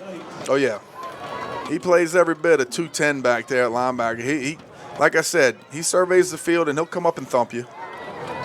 I'm not going to say he's a Hall of Fame career like this guy, but he kind of reminds you of Sam Mills. Undersized, but he ain't afraid to hit you. No, that's right. That's right. I love guys like that. I played with a guy at Memphis like that. He was Conference USA leading tackler all time.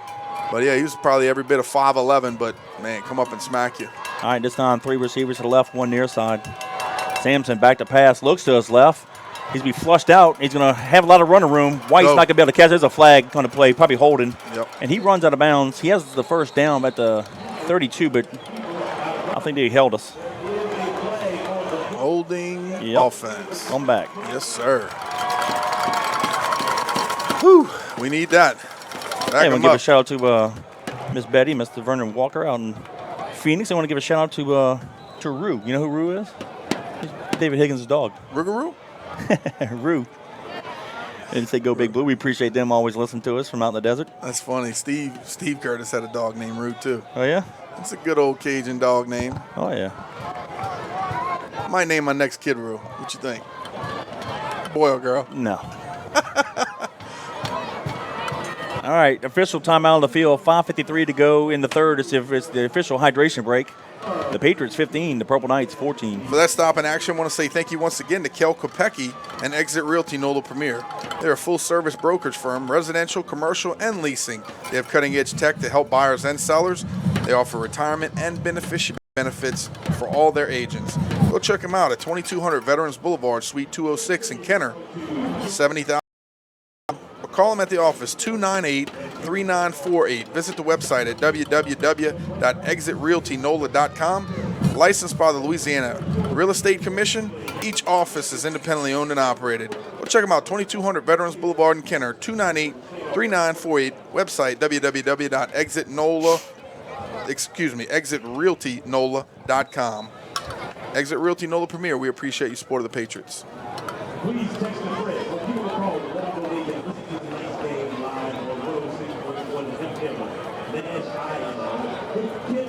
All right, they moved the ball all the way back to the Purple Knight 40. They have to get it to the Patriot 36 for a first down. Yeah. Second down and very long. If we were playing Evangel, I'd be worried. Yeah. Well, the is- thing is, you this is want to short for them. You definitely want to keep them in front of the sticks. I mean, Yeah. you got to kind of play the averages here, but you don't want to let them behind you either. All right, 2 receivers to the left, 2 to the right. Doyle lines up to the left of Sampson. Sampson fakes the handoff, steps up in the pocket, and he's going to go. Oh, he breaks a tackle. Flushes out to the left, has a lot of running room.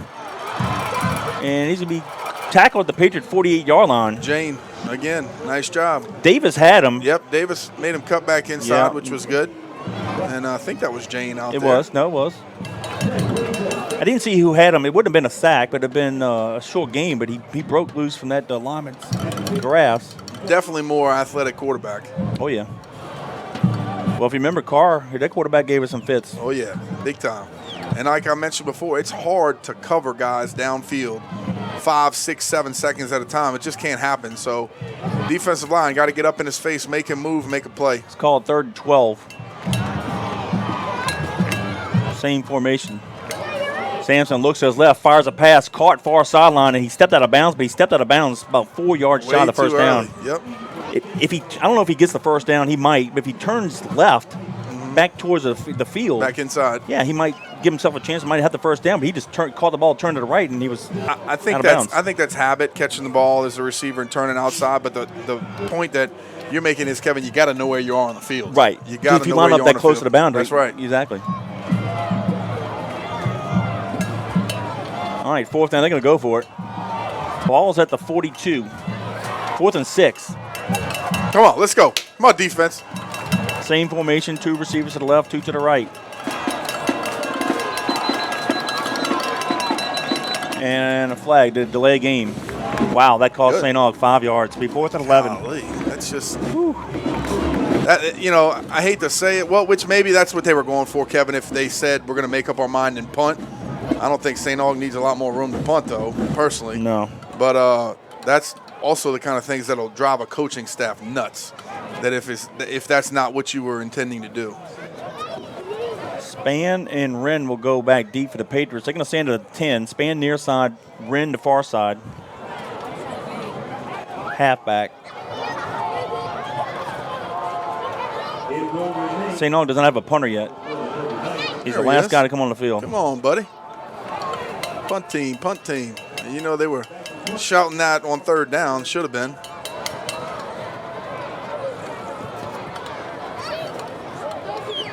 Still haven't started the play clock yet. Yeah, set the ball and start the play clock. There's 42 seconds to go in the 3rd.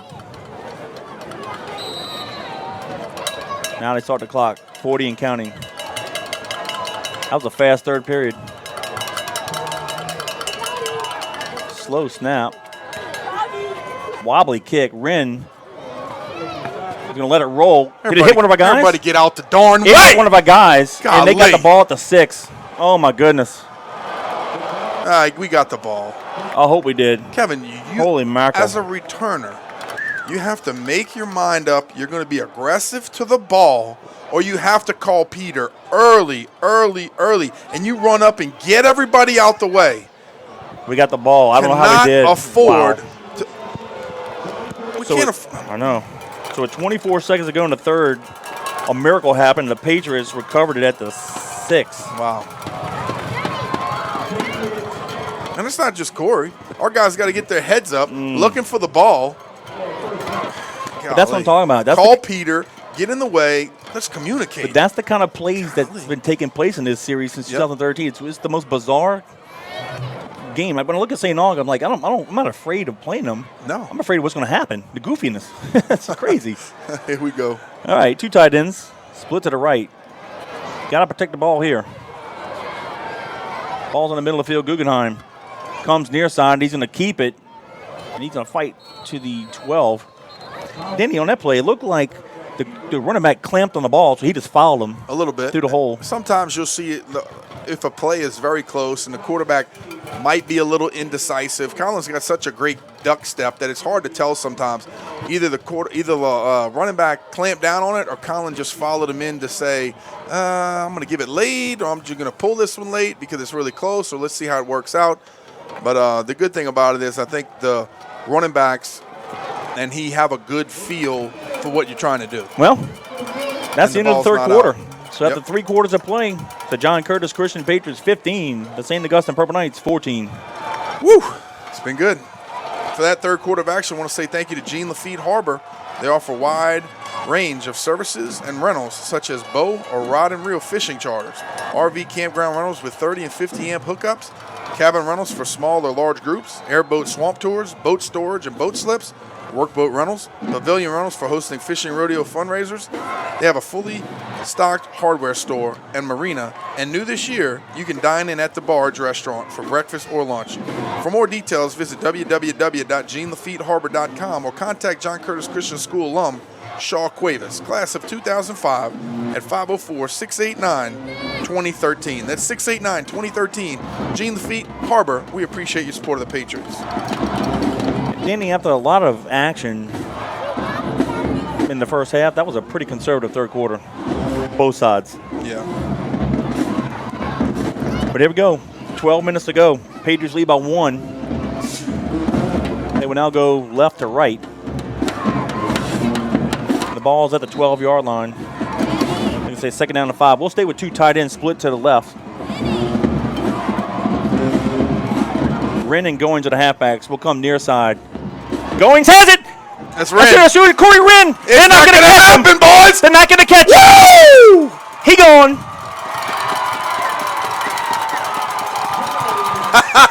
No flags on the play. Great job. And Kevin, you could feel it that eventually the big play was going to come. Trust it, believe it. Offensive line continues to block. Good job down the field. Quarterback reads it. Explosive play again by number 3, Corey Wren, all the way to the house. It was the inside veer, and if you running backs had listened to former players, it was basically veer tough. He got the ball, got to the linebacker, planted his inside foot, got it the outside, and he picked him up, put him down faster than the other ones did. He said, you guys were a little hard on me on that punt return, so I'm going to have to make up with it by this long touchdown run. So y'all shut up there and be happy again. Corey, appreciate that. 88-yard touchdown run by Corey Wren. The Patriots line up for the PAT. 11:47 to go in the ball game.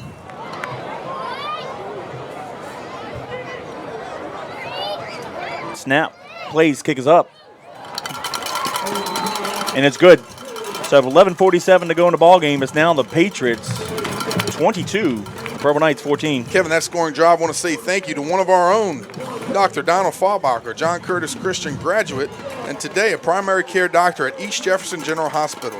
When you or someone you care for needs the highest levels of personalized primary care, turn to Dr. Donald Faubacher. Someone who grew up here, stayed here, practices medicine here because he loves this region, loves the people, and of course loves the Patriots. Thank you, Dr. Faubacher, for your continued support of our school and our teams. For any primary care position from East Jefferson General Hospital, call 456-5000. That's 456-5000. Dr. Donald Faubacher in East Jefferson General Hospital, we appreciate your support of the Patriots. Danny, that was a 2-play drive, went 94 yards in distance, 37 seconds off the clock. Corey Wren with an 88-yard touchdown. McCready's PAT makes it Patriots 22, Purple Knights 14. Fantastic. Exactly what we needed at this point in the ball game to kind of just put a hush over what's going on, capture the momentum once again, and defense kind of get back to doing what they're doing. Yep. Not even close to being over. No, sir. No, sir. We need the defense. That's what I'm saying. We need the defense to come back again, step up, and make it happen here on this next drive. Get the offense the ball back so we, in a way, can put it away. All right. Well, the Patriots, had 3 turnovers in the ball game. That's what's kind of kept it close. McCready kicking off left to right. And he hammers it in the end zone, deep, 8 yards deep in the end zone. And correct me if I'm wrong, your alma mater is the only school to have offered him, right? I believe so. Yeah. So far, I think. Nice if he goes to kick for the Tigers. Yeah, nothing wrong with that. Nothing wrong Speaking with that. of, they did a nice job against Navy the other night on ESPN. I watched that game. They're 4-0. I'm pretty excited about it. And hopefully we'll have some teams lose today, and we might tick a little closer to the top 25 and maybe see what we can do this year. So I'm looking forward to it. It's funny, but we've kind of been on that same path. Our offense has always been good. Yeah. But this year our defense is carrying us for the Tigers. So our offense needs to step it up and do a little bit better. But, yeah, been fun to watch over the last few weeks. All right, 1st and 10, Purple Knights from their own 20-yard line. 2 receivers to the right and to the left. They'll stay in the shotgun. Sampson calls for the pass, hands it to the running back up the middle. No, he fakes it, excuse me. Hands the receiver wide open in the flats. And they can have a first down at the 36-yard line. That's number 2. That's Keesley. He smashed him. Yeah, he faked me out. The running back looked like he had the ball. Surprised they didn't call a flag. So just like that, gain of 17. They mark it to the 37. 11:39 to go in the ball game.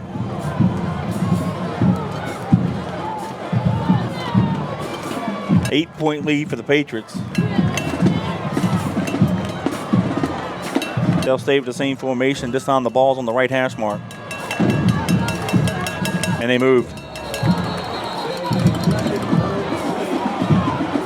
Big tackle and Angelo were battling. He pushed Angelo. Angelo smoked away, buddy.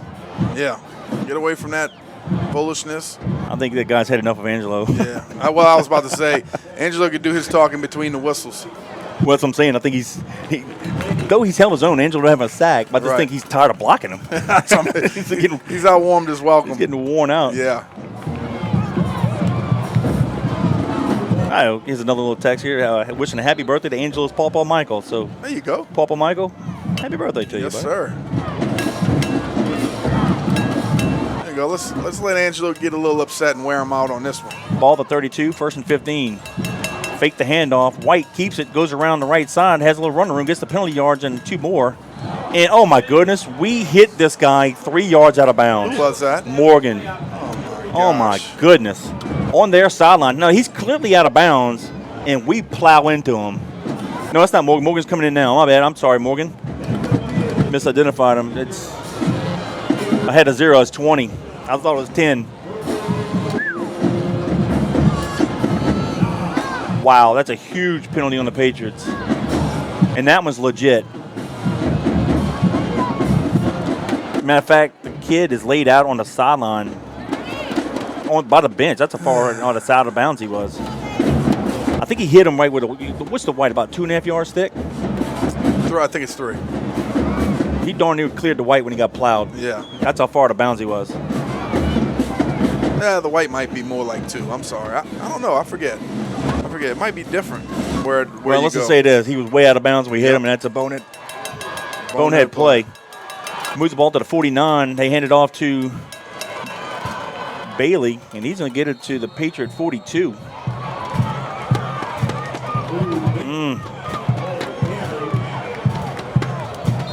I mean, that wasn't even close, man. We got a guy down. Uh-oh. Who's that? 99. Krieger. Holding his knee like he could bend it. I wonder if he got like hyperextended or somebody rolled into him. That was a big old pile there. We don't need it. We got to get it done. Come on. All right, injury timeout with 11:16 to go in the ball game. It's the Patriots 22, Purple Knights 14. A guy down 2. They got one as well. Yeah, cramping. He looks like he's cramping though. Yeah. Oh, I tell you what, boys. Been a physical one, been a tough one. We are on top 22-14. It's 11:16 left here in the ball game. And, of course, I want to say thank you to all of our sponsors, Kevin. We couldn't do it without them. And we're going to give them a little rundown real quick, give them a little shout-out. Walt, Bill, Chris Sanchez, Moe's Pizza, East Jefferson General Hospital, Primary Care Physicians, Exit Realty, NOLA Premier, Anytime Fitness, Yaya's Comfort Food, Bobby's Seafood, National Temperature Control, of course, the Patriot Nation Men's Club, River Parish Disposal, Plum Street Snowballs, Bob User Productions, and new this year, Jean Lafitte Harbor. We appreciate all you guys for all your continued support. Couldn't do all this without you, and hopefully we're going to be doing it for a long time. I had a question of one of our listeners. How many drives have been extended by these kind of penalties? I want to say at least, there's been at least a third personal foul call. Yeah, I was going to say maybe 4. It's been a little crazy. I don't know how many drives have been extended because I don't know officially what down they've been on, but too many dumb, silly penalties tonight. And like I said, for bad football teams, sometimes that's expected. For a team like St. Augustine and John Curtis, no way. It's undisciplined football, and I hope that the coaches in the film room on Monday hammer these guys and let them know that this is not how we play. All right. Second down and about 6. 2 receivers to the left, 2 to the right. They're at the Patriot 42-yard line. Sampson takes a pass from center, steps up, fires it down the right seam, has a guy open. Touchdown. Goodness gracious. Matthew again. So with 10:57 to go in the ball game, St. Augustine closes the gap on a 42-yard touchdown pass. Sampson to Matthew.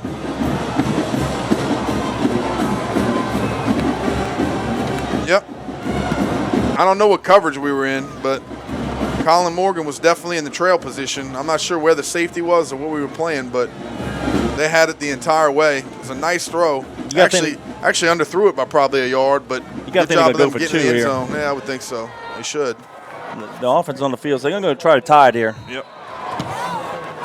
They're going to bring in Doyle, number 28. He's the big running back. 2 receivers to the right, 1 to the left. Doyle lines up to the right of Sampson. They're going to fake the handoff. Quarterback's going to run near side, and he is going to get in. Yes! The Patriots tackled him, and he fell, and his body length got across the goal line. And the ball game is tied with 10:57 to go.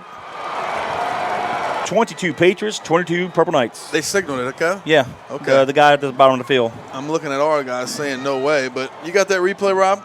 Let me see that. I just want to see how close. Yeah, look, that sideline. Oh, yeah. No, they definitely gave it to him. I just want to see how close we were because our defense looked like they jumped up like they thought we stopped them. So, but yeah, nice play call right there by them, Kevin. They bring in the big back thinking that they're going to hand it to him, and then their quarterback rolls out, makes a big play. I don't have the replay here, but a good job of them making this game even more interesting. I didn't know it could happen, but it is all tied up 22-all with 10:57 left here in the fourth quarter. And you're listening to it live on JohnCurtisPatriots.com. You know what you ought to do? Call your friends. Tell them to tune in because this is going to be one for the ages. We can feel it.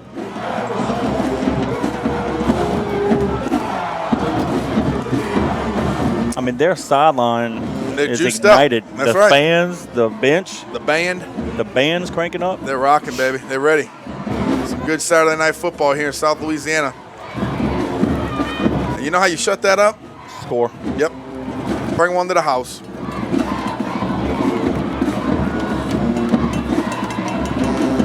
Span the near side halfback, Wren the middle back, Goings the right side. Wren from the 22, left return, and he gets it to the 32-yard line, gain of 10. So with 10:51 to go in the ball game, it'll be 1st and 10 Patriots. Here we go, offense. Do the same things we've been doing, Kevin. Be satisfied with 2 and 3 yards, 5 yards. Run them down, offensive linemen. Lean on them, push them back, do what you got to do. Pick up first down, sustain this drive, run some time off the clock, and let's get some points on the board. Touchdown. We need it right here more than ever. They gave him an extra yard to the 33. Patriots are 67 yards away from pay dirt. Ball's on that left hash mark. 2 tight ends split to the left. Goings the near side halfback, Wren the left side. Guggenheim, there's a flag on the play. They blew the whistle. Did we call timeout? No, I think we jumped off sides. Sure did. False start Patriots. St. Aug band's getting juiced up again. And look, they got some energy, Kevin. Their defensive line's hopping around. I'll mention this, and I was kind of disappointed to see this, Kevin. When the fourth quarter hit, our guys walked to that side of the field to get the ball. That's not something I normally see. It ain't like that. And St. Aug's juiced up. So we got to make a big play and make something happen. St. Aug called a timeout here, but we got to have something pop to where it changes the momentum back in our favor because right now St. Aug's got all of it. 10:51 to go in the ball game. Timeout, Purple Knights. It's the Purple Knights 22, the Patriots 22. Yeah, for this stop in action, I want to say thank you once again to Yaya's Comfort Food. Go check them out, give them a call, and tell them that the broadcast team sent you. You'll probably see us over there eating, chatting, doing what we do. 2317 Hickory Avenue, right there in Harahan. Give them a call, 575-3434 for your next catering event, anything that you need. Give them a call because, man, let me tell you, lip smacking good. YayasComfortFood.com. 504-575-3434, 2317 Hickory Avenue. It's a family thing over there. Go see Connor, Brian, Miss Susan, everybody over there. Yaya's Comfort Food. We appreciate your support of the Patriots. Whew. Did you see who moved on that play? Because we had 2 tight ends. I didn't see anybody move, but we obviously did. I didn't see it from That's up all here. I'm saying. I didn't notice anybody moving. All right, nonetheless, 1st and 15 now from the 27. Same formation. Option near to the field. Guggenheim pitches it to Wren. The ball's on the ground. Wren got it at the 14. Oh, my goodness, we're going backwards. Loss of 13 on that one. Make it the 15-yard line. I'll tell you what, Danny, I thought when he jumped on the ground, the ball's going to squirt loose and they were going to scoop and score. Well, I mean, wow. I didn't think it was a bad pitch. The ball looked like it was right there to me. Hey, it's Curtis St. Aug expected. We just missed it. And oh, my goodness, 2nd and a mile. Pushing ourselves back. We got to get it to the 43. Got to have a big play. We're at the 15. 2 tight ends split near side. Now that I think St. Aug may have called the timeout. They were a little confused. They did. That's see. 2 quick ones. Did they call it? Yeah, they only had 10 guys on the field. Yeah. All right, good. Because guys, when it gets to this point in the game, with 10 minutes left, you fight the clock. It's 22 all. The clock can be your best friend or your worst enemy. And for them having to use a timeout on a silly play like that, it can be very beneficial for us later in this quarter. That's their 2nd. Yeah, that's what I'm saying. Gordon said it. That's their 2nd. They back-to-back. You don't want to have to do that. And obviously them having 10 guys on the field, what a terrible time to do it. What was it, 2nd and long? And they have 10 guys on the field, have to use a timeout that they desperately may need later in this 4th quarter. So with 10:04 to go in the ball game, timeout, Purple Knights, tied at 22. Good-looking crowd out here tonight too, Kevin. Oh, Tell you what, we showed up in support. Got some people out here, and people want to come see some great football here on Saturday night at Yeoman Stadium. And I think this is a great place for us for these big Catholic League games. St. Aug brought a lot of people as well, but I think if you can match up an undefeated team like Rummel and Curtis at one time, this might be close to a packed house. People are going to want to see a game like that. And I tell you what, after this game tonight, a lot of people are going to want to wish that they came as well. 2nd down and 28. Well, if we only get the 1st down, we got to at least get it close to the 1st down. So if we got to punt it, McCready can flip the field. Coach JT's giving the side judge an earful. Now the head referee comes over. They're challenging something.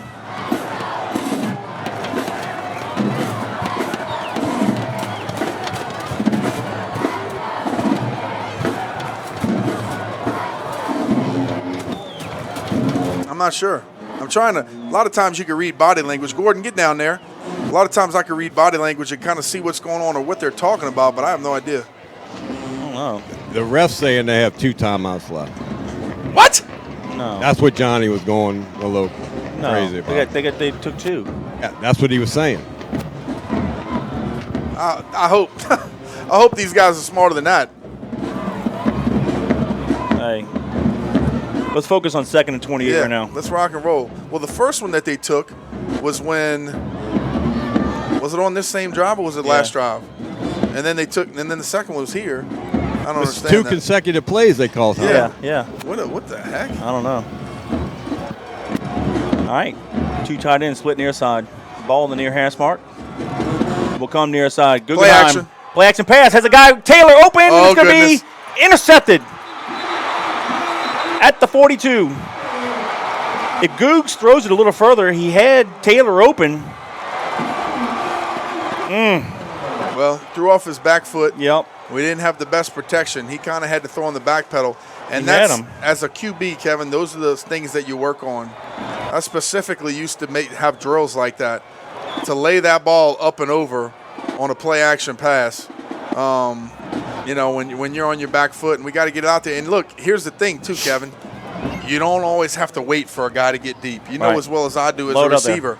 Sometimes you got to fake it. He's open. You fire it to him, or you put that thing out in a hurry deep for him to go get it.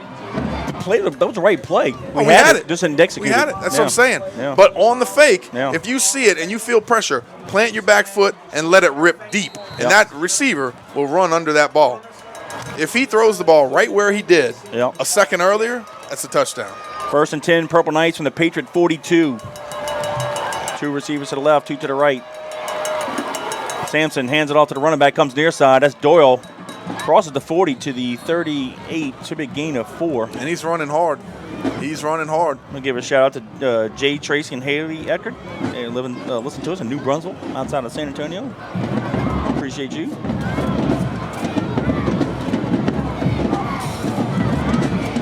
Big Purple's got the momentum. 9:30 and counting. They sure do. They sure do. 2nd and 6.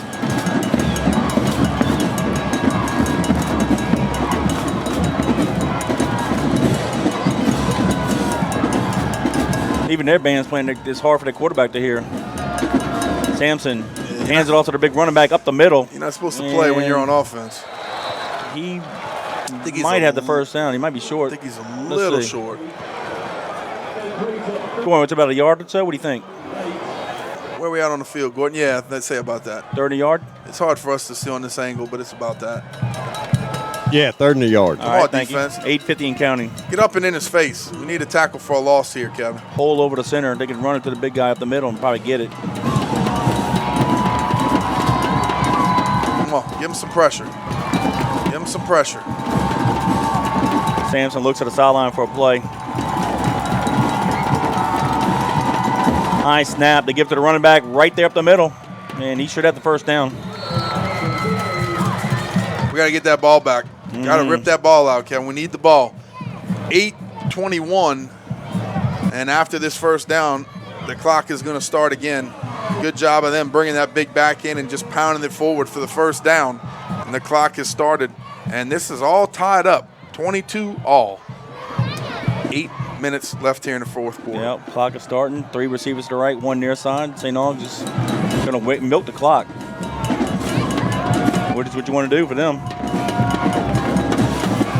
Yeah, they're really a little bit too deep in our territory to milk the clock, but Well, they're not going to run like we are. Yep. And there's a flag in the play, delay a game. Took too much time. 7:49 to go in the ball game. Delay a game on the Purple Knights. Well, hopefully we'll stop them, but our offense has not shown we could throw the ball at all. So, you know, we have to go to the length of the field. It's going to be via the run.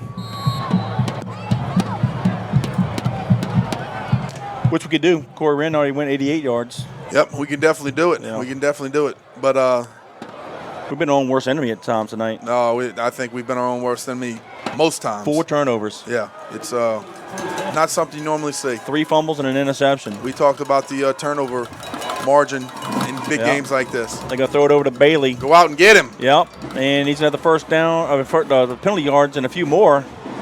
And he's going to be near the 20.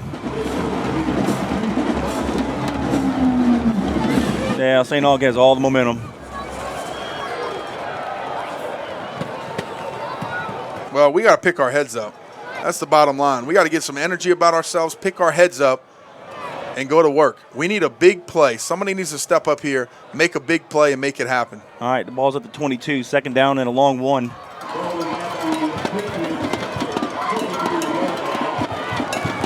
Three receivers to the right, 1 to the left.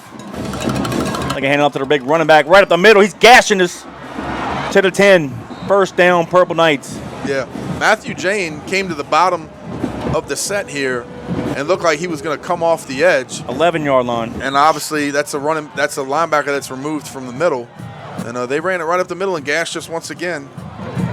He's a load.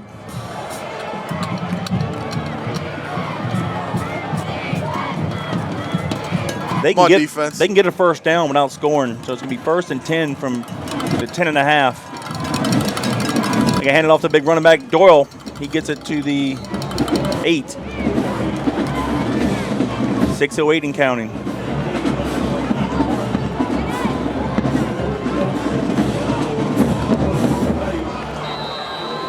And that's going to be the hydration break at the 6-minute mark. So official timeout. 6 minutes to go in the ball game. It's the Patriots 22, the Purple Knights 22. Whew. Well, we got to step our act up a little bit, my brother. Heads are down a little bit, and I think I need a little bit more excitement from our sidelines, getting the momentum back. We got to get a guy to step up and make a play. And look, you can go back to when you played. That's what senior leadership is all about. You get up in a guy's face, grab his face mask, and let him know what's about to happen on this drive. And I haven't seen that yet. And I don't know if it's because, we don't have somebody in the middle that's controlling the game, but we got to get up and get in the guy's face and let these Patriots know what time it is and what's about to happen. Because I have all the confidence in the world that we're going to come back and win this thing. But I just want to make sure that those white shirts down there believe the same thing. Yeah. Let's make it happen. Kevin, this stop in action, I want to say thank you again to Moe's Pizza. John Curtis Christian School alum Jeff Arsman, class of 1986, and his wife Lisa. Check them out. Give them a call, 341-9650. They're right there in West Wego. I tell everybody all the time, it's like a 8-minute drive from my house. They specialize in homemade hand-tossed pizza, lasagna, meatballs, and spaghetti, muffulettas. Visit the website, moespizzanola.com, 341-9650. Moe's Pizza. We appreciate your support of the Patriots. All right, here we go. 3 receivers to the right, 1 near side. Bailey comes back at the running back. He'll line up to the right of Sampson. Sampson takes the pass from center. Hands it off to Bailey, and he goes nowhere. Great job there by the Patriots defensive front. Good job right there. Good job right there. That Krieger. was number 93. And, Whittington and Krieger Gabe got Whittington, yeah. And they definitely have his measurables wrong here, Kevin. He's more like 6'1", 6'2", 230, 240. They got him down here much less. So good job seeing number 93 get in there and getting in the mix.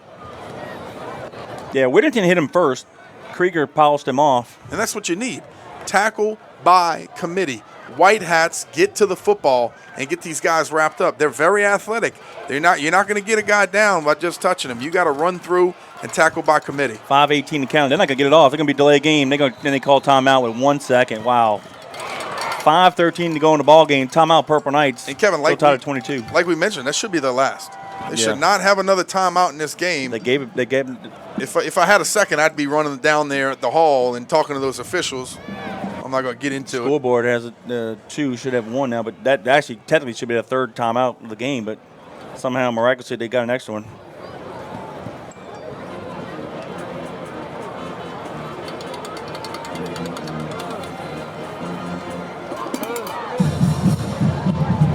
Well, I like the Patriots' last play.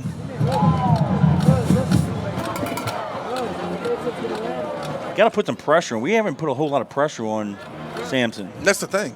We have it on the edge, on the corners. We don't really have it up the middle. No. But in a situation like this, Kevin, sometimes it's do or die. You got to bring a monster kiss. You got to bring middle linebackers. You got to fire in the middle. You got to do something to throw the quarterback and the running back off the game back there. Stunt, do something to where the offensive line can't get to the second level in that running game. And, of course, him being able to drop back and throw over our head. All right. Now we're back on the field. Ball's at the 13. 2 receivers to the left, 2 to the right. Sampson takes the pass in center, rolls to and his we right. did it. And we did it. And that was it. Good job. Forced the underthrow. Yep. At the 5. Did you see it? Yep. Morgan came in right there on the blitz. They got to go for it. It was a perfect call right in the face of the quarterback. I think their running back actually did a good job of picking it up. Not only try a field goal. But the quarterback, did not have time to go out there and make the throw.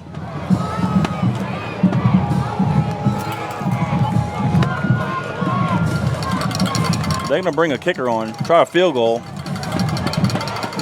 And And because of being a former QB, I could kind of see it coming by their alignment on that last play. But that quarterback had no idea that it was coming, ran right into it. Snap, place, kick is up, and it is no good. No good. He missed a 28-yard field goal wide left. And that's the momentum right there we needed, brother. So with 5:05 to go in the ball game, the Patriots take it over. 1st and 10. Woo, baby. Settle down, Big Blue. Tell you what, surprisingly, because St. Aug is known for kicking, he had a distance. He hit that one good. Yeah. He just pulled it. He definitely just pulled it. But that's a different kicker than Big Boy that's been kicking the kickoffs. Yeah, number 62. Yeah, he actually hit the ball well. Yeah, he just pulled it. But honestly, because of the play clock, Kevin, I think he kind of was hurried a little bit. Ball at the 20-yard line. 1st and 10. Patriots will come near side. Guggenheim keeps it. He ducks it, and he falls forward for about 3 yards. As a senior quarterback, number 14, Colin Guggenheim, take it over has to take this game over. Put us in the right position, control the football, march down the field, and with 4:40 left in this ball game, let's put it away. That's a gain of 4 to the 24. 2nd and 6. Twins receivers to the left. Ball the near hash mark.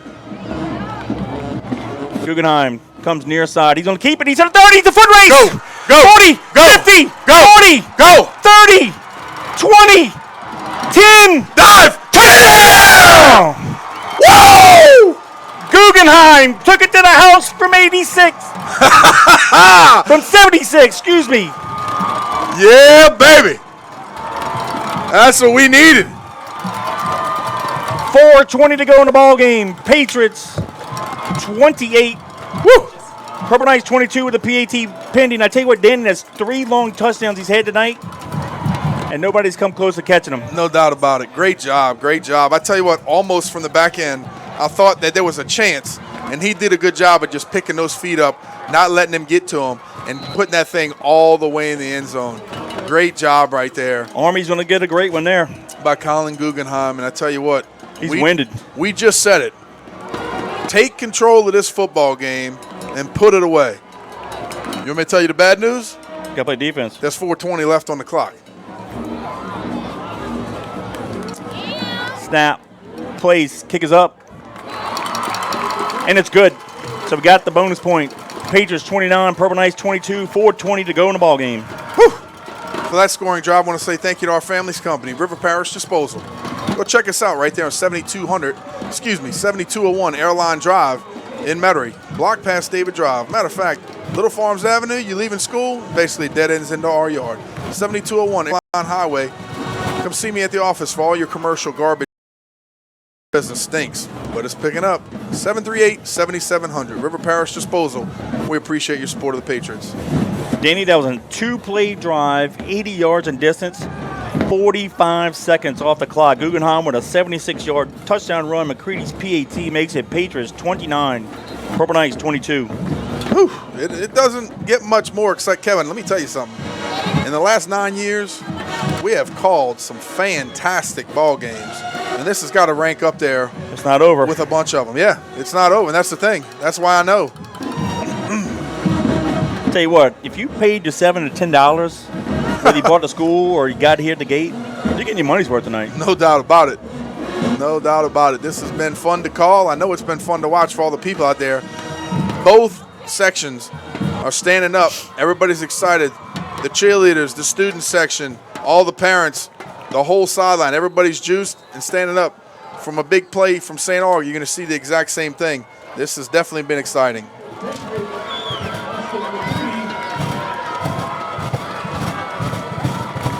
McCready to kick it off left to right. And he hammers it to the 1. 10, 15 comes near side. And we're going to ride him down at the 23. Atta boy. So with 4:12 to go, it'll be 1st and 10 there. A little pat. I think.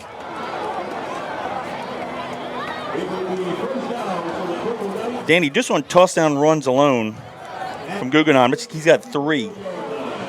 53 yards, 42 yards, 76 yards. Just on those 3 runs, 170 yards. I was going to say, he had 71, to be, 171. He had to be really close to 200 yards rushing. And that's tonight. not including his other runs that he's had tonight. No doubt about it. So he's probably over 200. Great night for him. And you got to love that for the senior QB. Come out here and handle business, take care of this team, and show them who the true leader is. All right, the ball's at the 24-yard line. But like we said, got to play D. 2 receivers to the right, 2 to the left. Crowd's getting rowdy. Actually, 3 to the right. That's a flag. They broke the huddle with 12 guys. Yep, sure did. That'll move them back a little bit.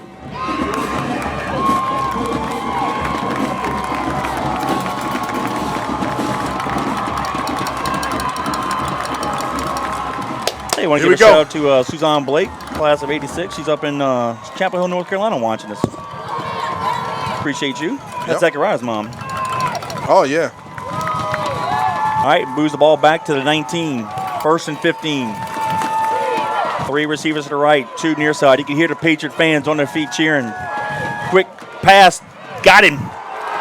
He did a great job crossing the 20. That was Stipe and Krieger on the tackle. Number 16, that was a strong receiver there. Krieger runs onto the field late. Nicholas. They throw the hitch out to the left, and Krieger's like 3 yards away from him. We only had 10 guys on the field before that. Yeah. And he just falls on the tackle. I just mean mass it looked like confusion. Yeah, it looked like That's he got crazy. there quick. Shouldn't be that way. No, not at all. 2nd and 11, 3:40 and counting. Same formation. High snap. Bump fake. Come get him! And he got him! Yes, sir! Martin and White finish him at the 21. Hey, y'all notice we put Angelo in the middle? Yes. Yep.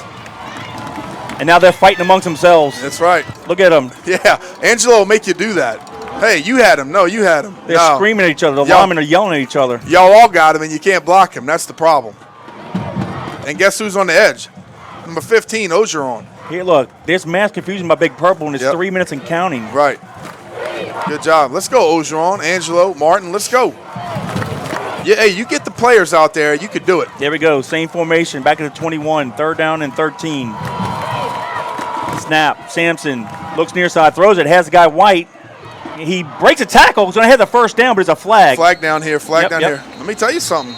Ogeron was real close to getting to the QB. Yep. I think it's going to be a hold on them. I think so, too. Maybe so. Span needs to walk away. He's doing too much talking, and he don't make enough plays to talk. Just shut up and play. Let's go. Get back there. Let's rock and roll.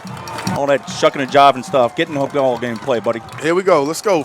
I tell you what. I kind of like Ogeron out there and Angelo in the middle right now. He's going to whip that Santa's butt. Heck yeah. Let's get it. 2:49 to go.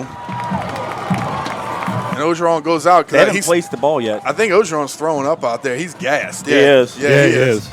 He is. Get that guy some hydration. Get his helmet off. Let's go.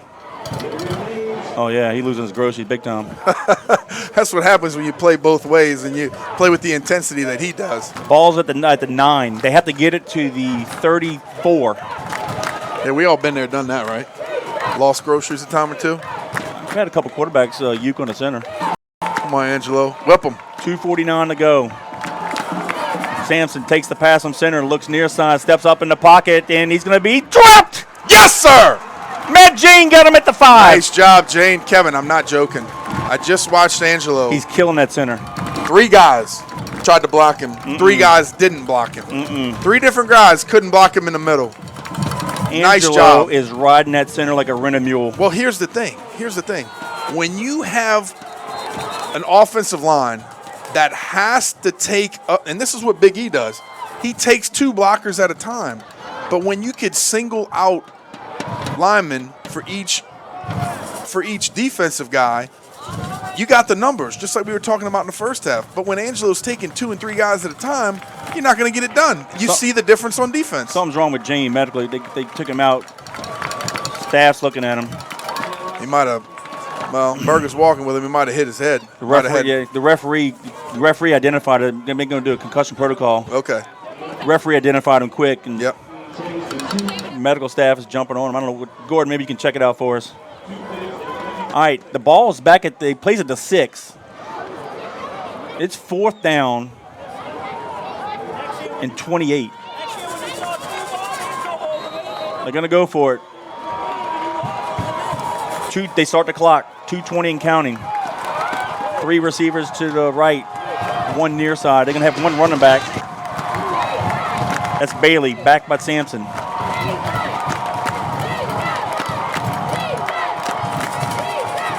Sampson takes the pass from center, steps up into the pocket, and he's going to go down! Angelo got him! At the wall!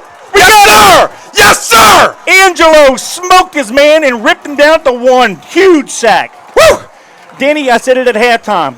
Angelo 2 years ago on 4th down ended the ball game with a sack at the 1. 2 years later, deja vu all over again.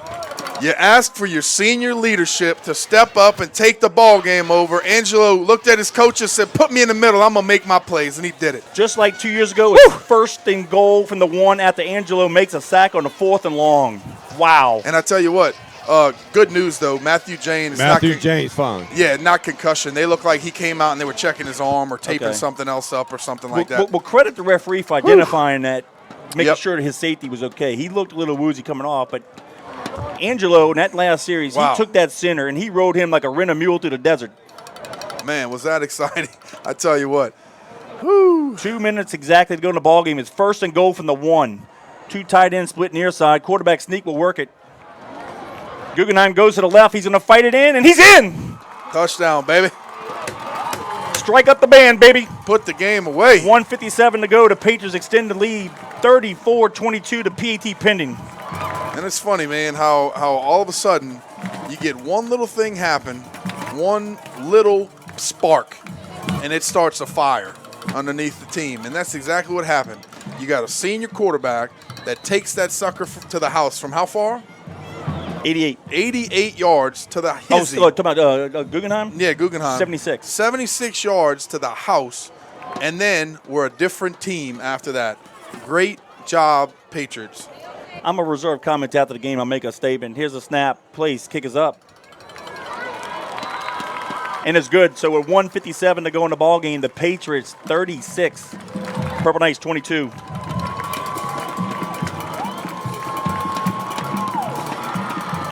Ooh, I tell you what. I mean, that's exactly what I said that we talked about earlier. 2 years ago, Angelo, late in the game, was under a minute actually at the time, and he smoked that quarterback at the 1 yard line, and we punched exactly like this. And here we go. Yep. But in that series, credit you by and the credit the coaching staff by moving Angelo at the center. That's right. Getting that pressure at the middle, because that's where Big E would be dominating that guy. Kevin, that's what I said. It's a matchup game, and if you can remove linemen to block on the offensive side, if they have to double and triple team a guy, you do not have the numbers. You free up a guy on the second level. You free up the ends to one-on-one rush.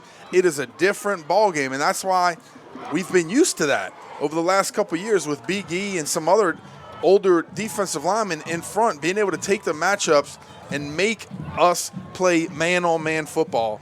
And I tell you what, it is just awesome, awesome, awesome feeling to be able to see the Patriots in the last few minutes play Patriot football.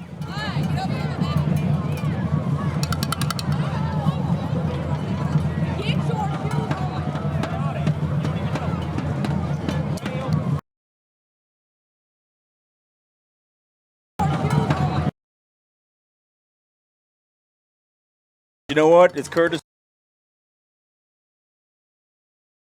I'm holding off my.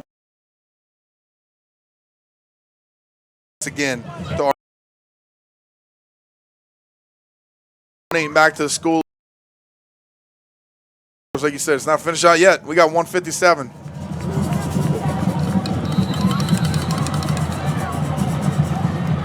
Asked the 1995 team against Salmon, gave up 2 touchdowns within the 2 minutes, the biggest collapse I've ever seen in Patriot history. Patriots call timeout? Yep. Sure did. Let's get it right. And what are you going to tell McCready if you're over there on the sideline, Kevin? Kick it in the end zone. Yeah, no doubt. You see the pep squad right here in the right corner? No. Hit him. Yeah, exactly. Exactly.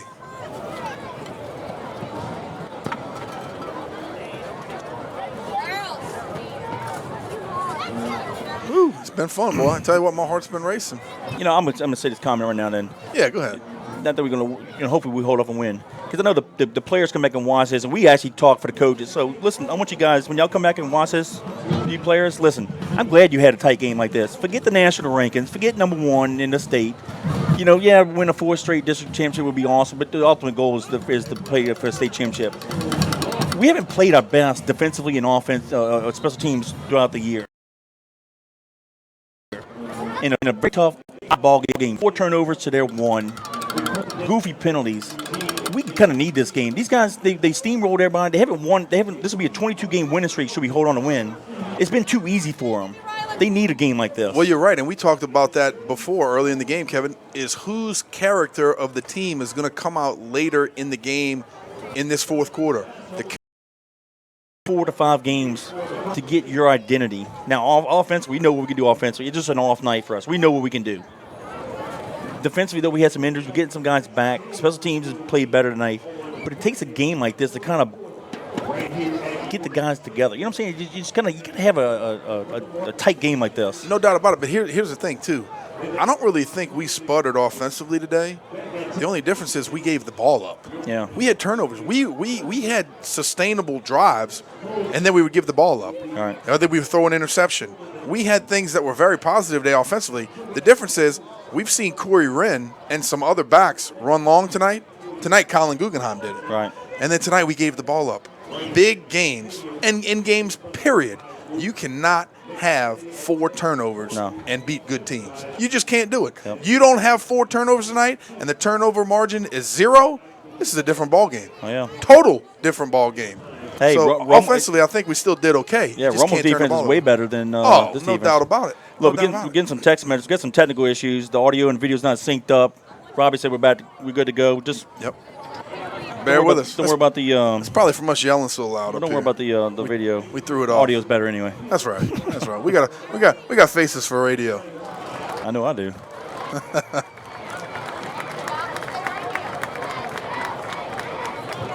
I totally disagree, you handsome young man.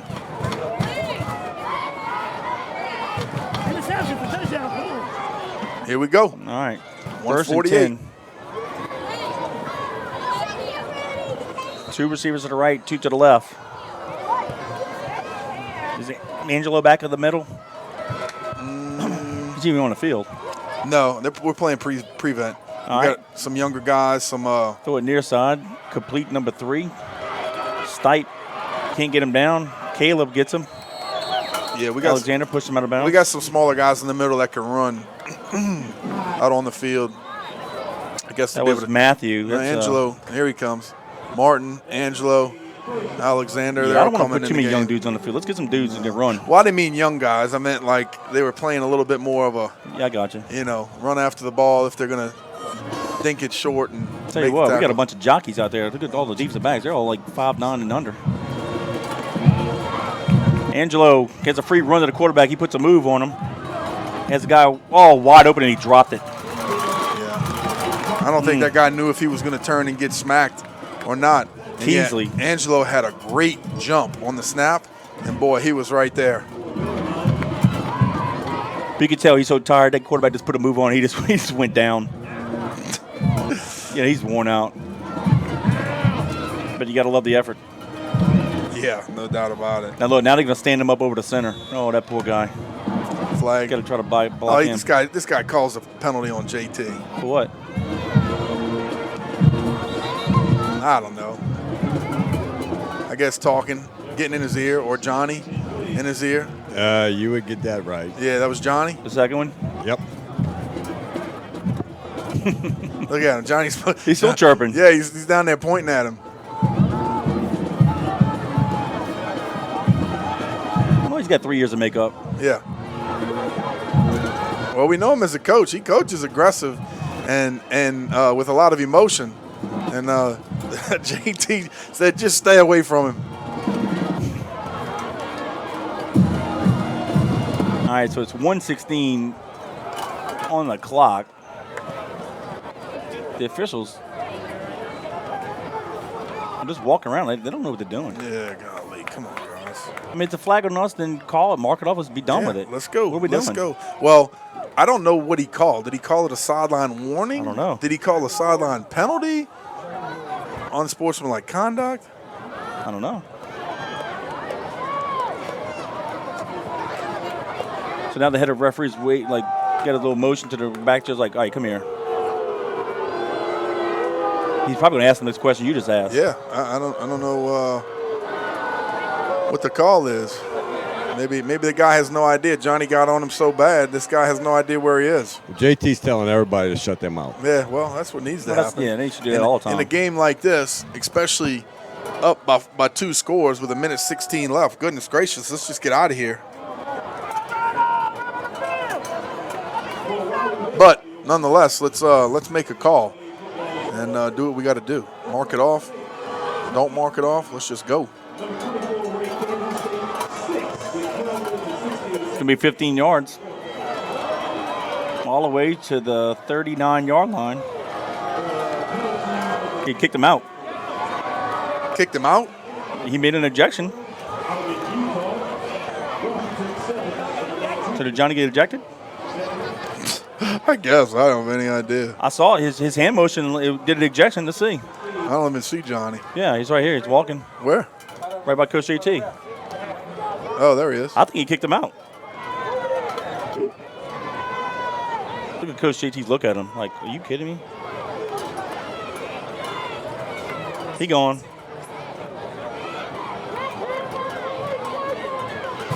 That's the first time he got ejected in a football game. Yeah. Oh, he's been plenty in baseball games. But in a football game, yeah, that's a little different. But I tell you what, that's crazy. They said, yeah, you got to go. But what could you say or what could you do on the sideline that would make you get ejected? Call a personal foul, mark it off, but why would you have to throw somebody off of the sidelines? The sideline judge got his feelings hurt. Yeah, he sure the heck did get his feelings hurt. He needs to keep his feelings out of here. Yeah, you don't get ejected out of a high school football game unless you did something physical or you did something real bad. That's a little strange. Come on, guys. Call the penalty. Let's get out of here. Let's go.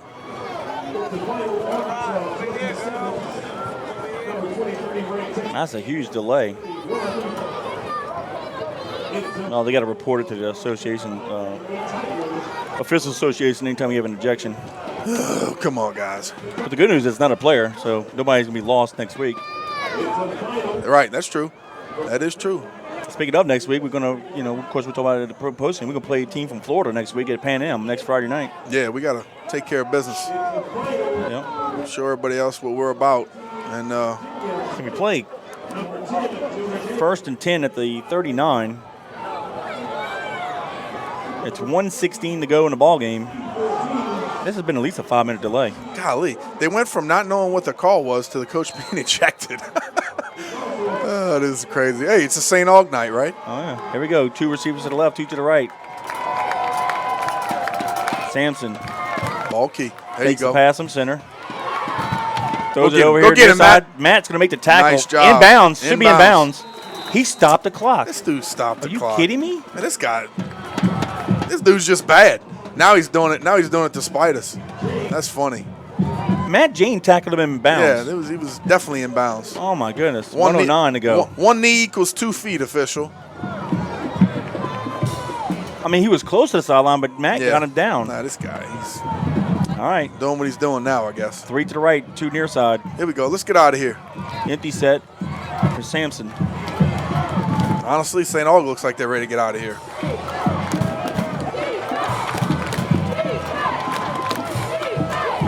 Sampson takes the pass from center under pressure, rolls his right, and he's going down. That tackle, Angelo is whipping that tackle so bad now into the backfield. And then right there, we had linebackers coming back and getting him. Ogeron fell back in on him.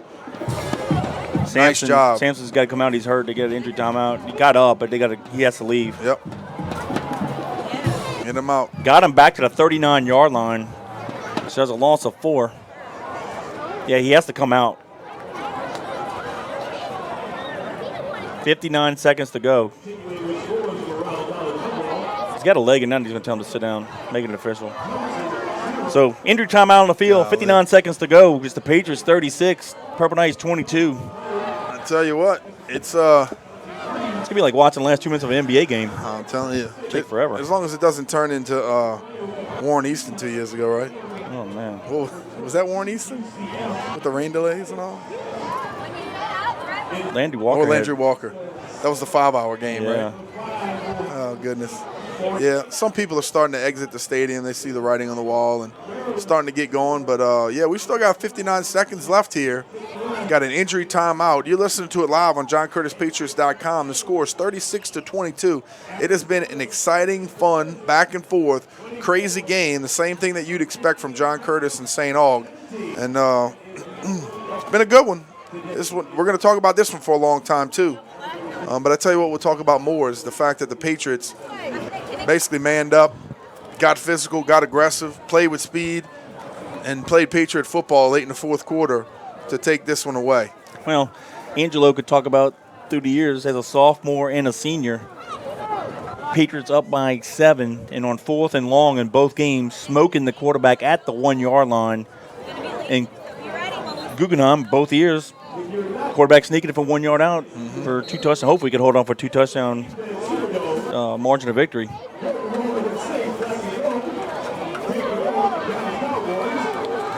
All right, here we go. 3 receivers to the right, 2 to the left. Let's see who's the new quarterback.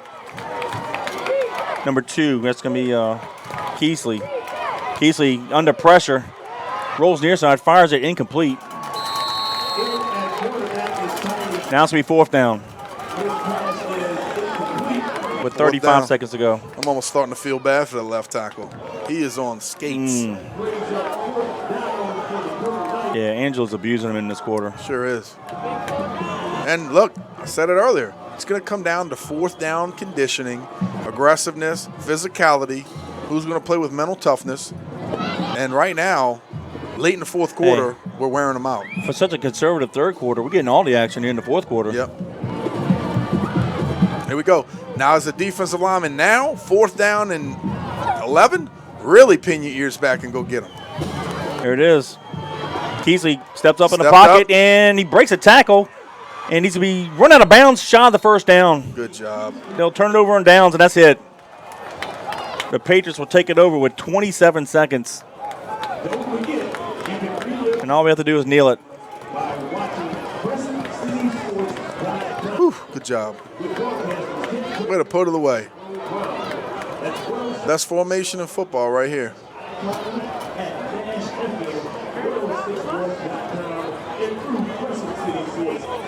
Proud of these guys. They played hard, played physical, played for 4 quarters. That's what it's all about. Well, I'll say this. You know, the Catholic League, the Patriots will start the season 1-0. 3 other teams are 1-0. Rome will head to off week this week. But I will say this. The rest of the Catholic League better take notice. St. Aug is a lot better than they were last year. Yeah. Yeah, they're going to have some battles down the stretch, that's for sure. I mean, they're a good football team, no doubt about it. All right. Collin just knelt it down, and that's it. We don't need to run another play. The John Curtis Christian Patriots have defeated the St. Augustine Purple Knights 36-22. The Patriots are now 4-0 in the season. St. Aug is now 3-1. The Patriots will be 1-0 in Catholic League play, and St. Aug will be 0-1. The Patriots will step out of league play next week, and we'll play Lake Placid, Florida, who is just south of Orlando at Pan American Stadium. And that's how the ball game ends. But stay with us. We got the post-game wrap-up, and we'll set next week up as well. No doubt about it, Kevin. Hey, for the last few years now, I want to say thank you to our premier post-game sponsor. That's National Temperature Control.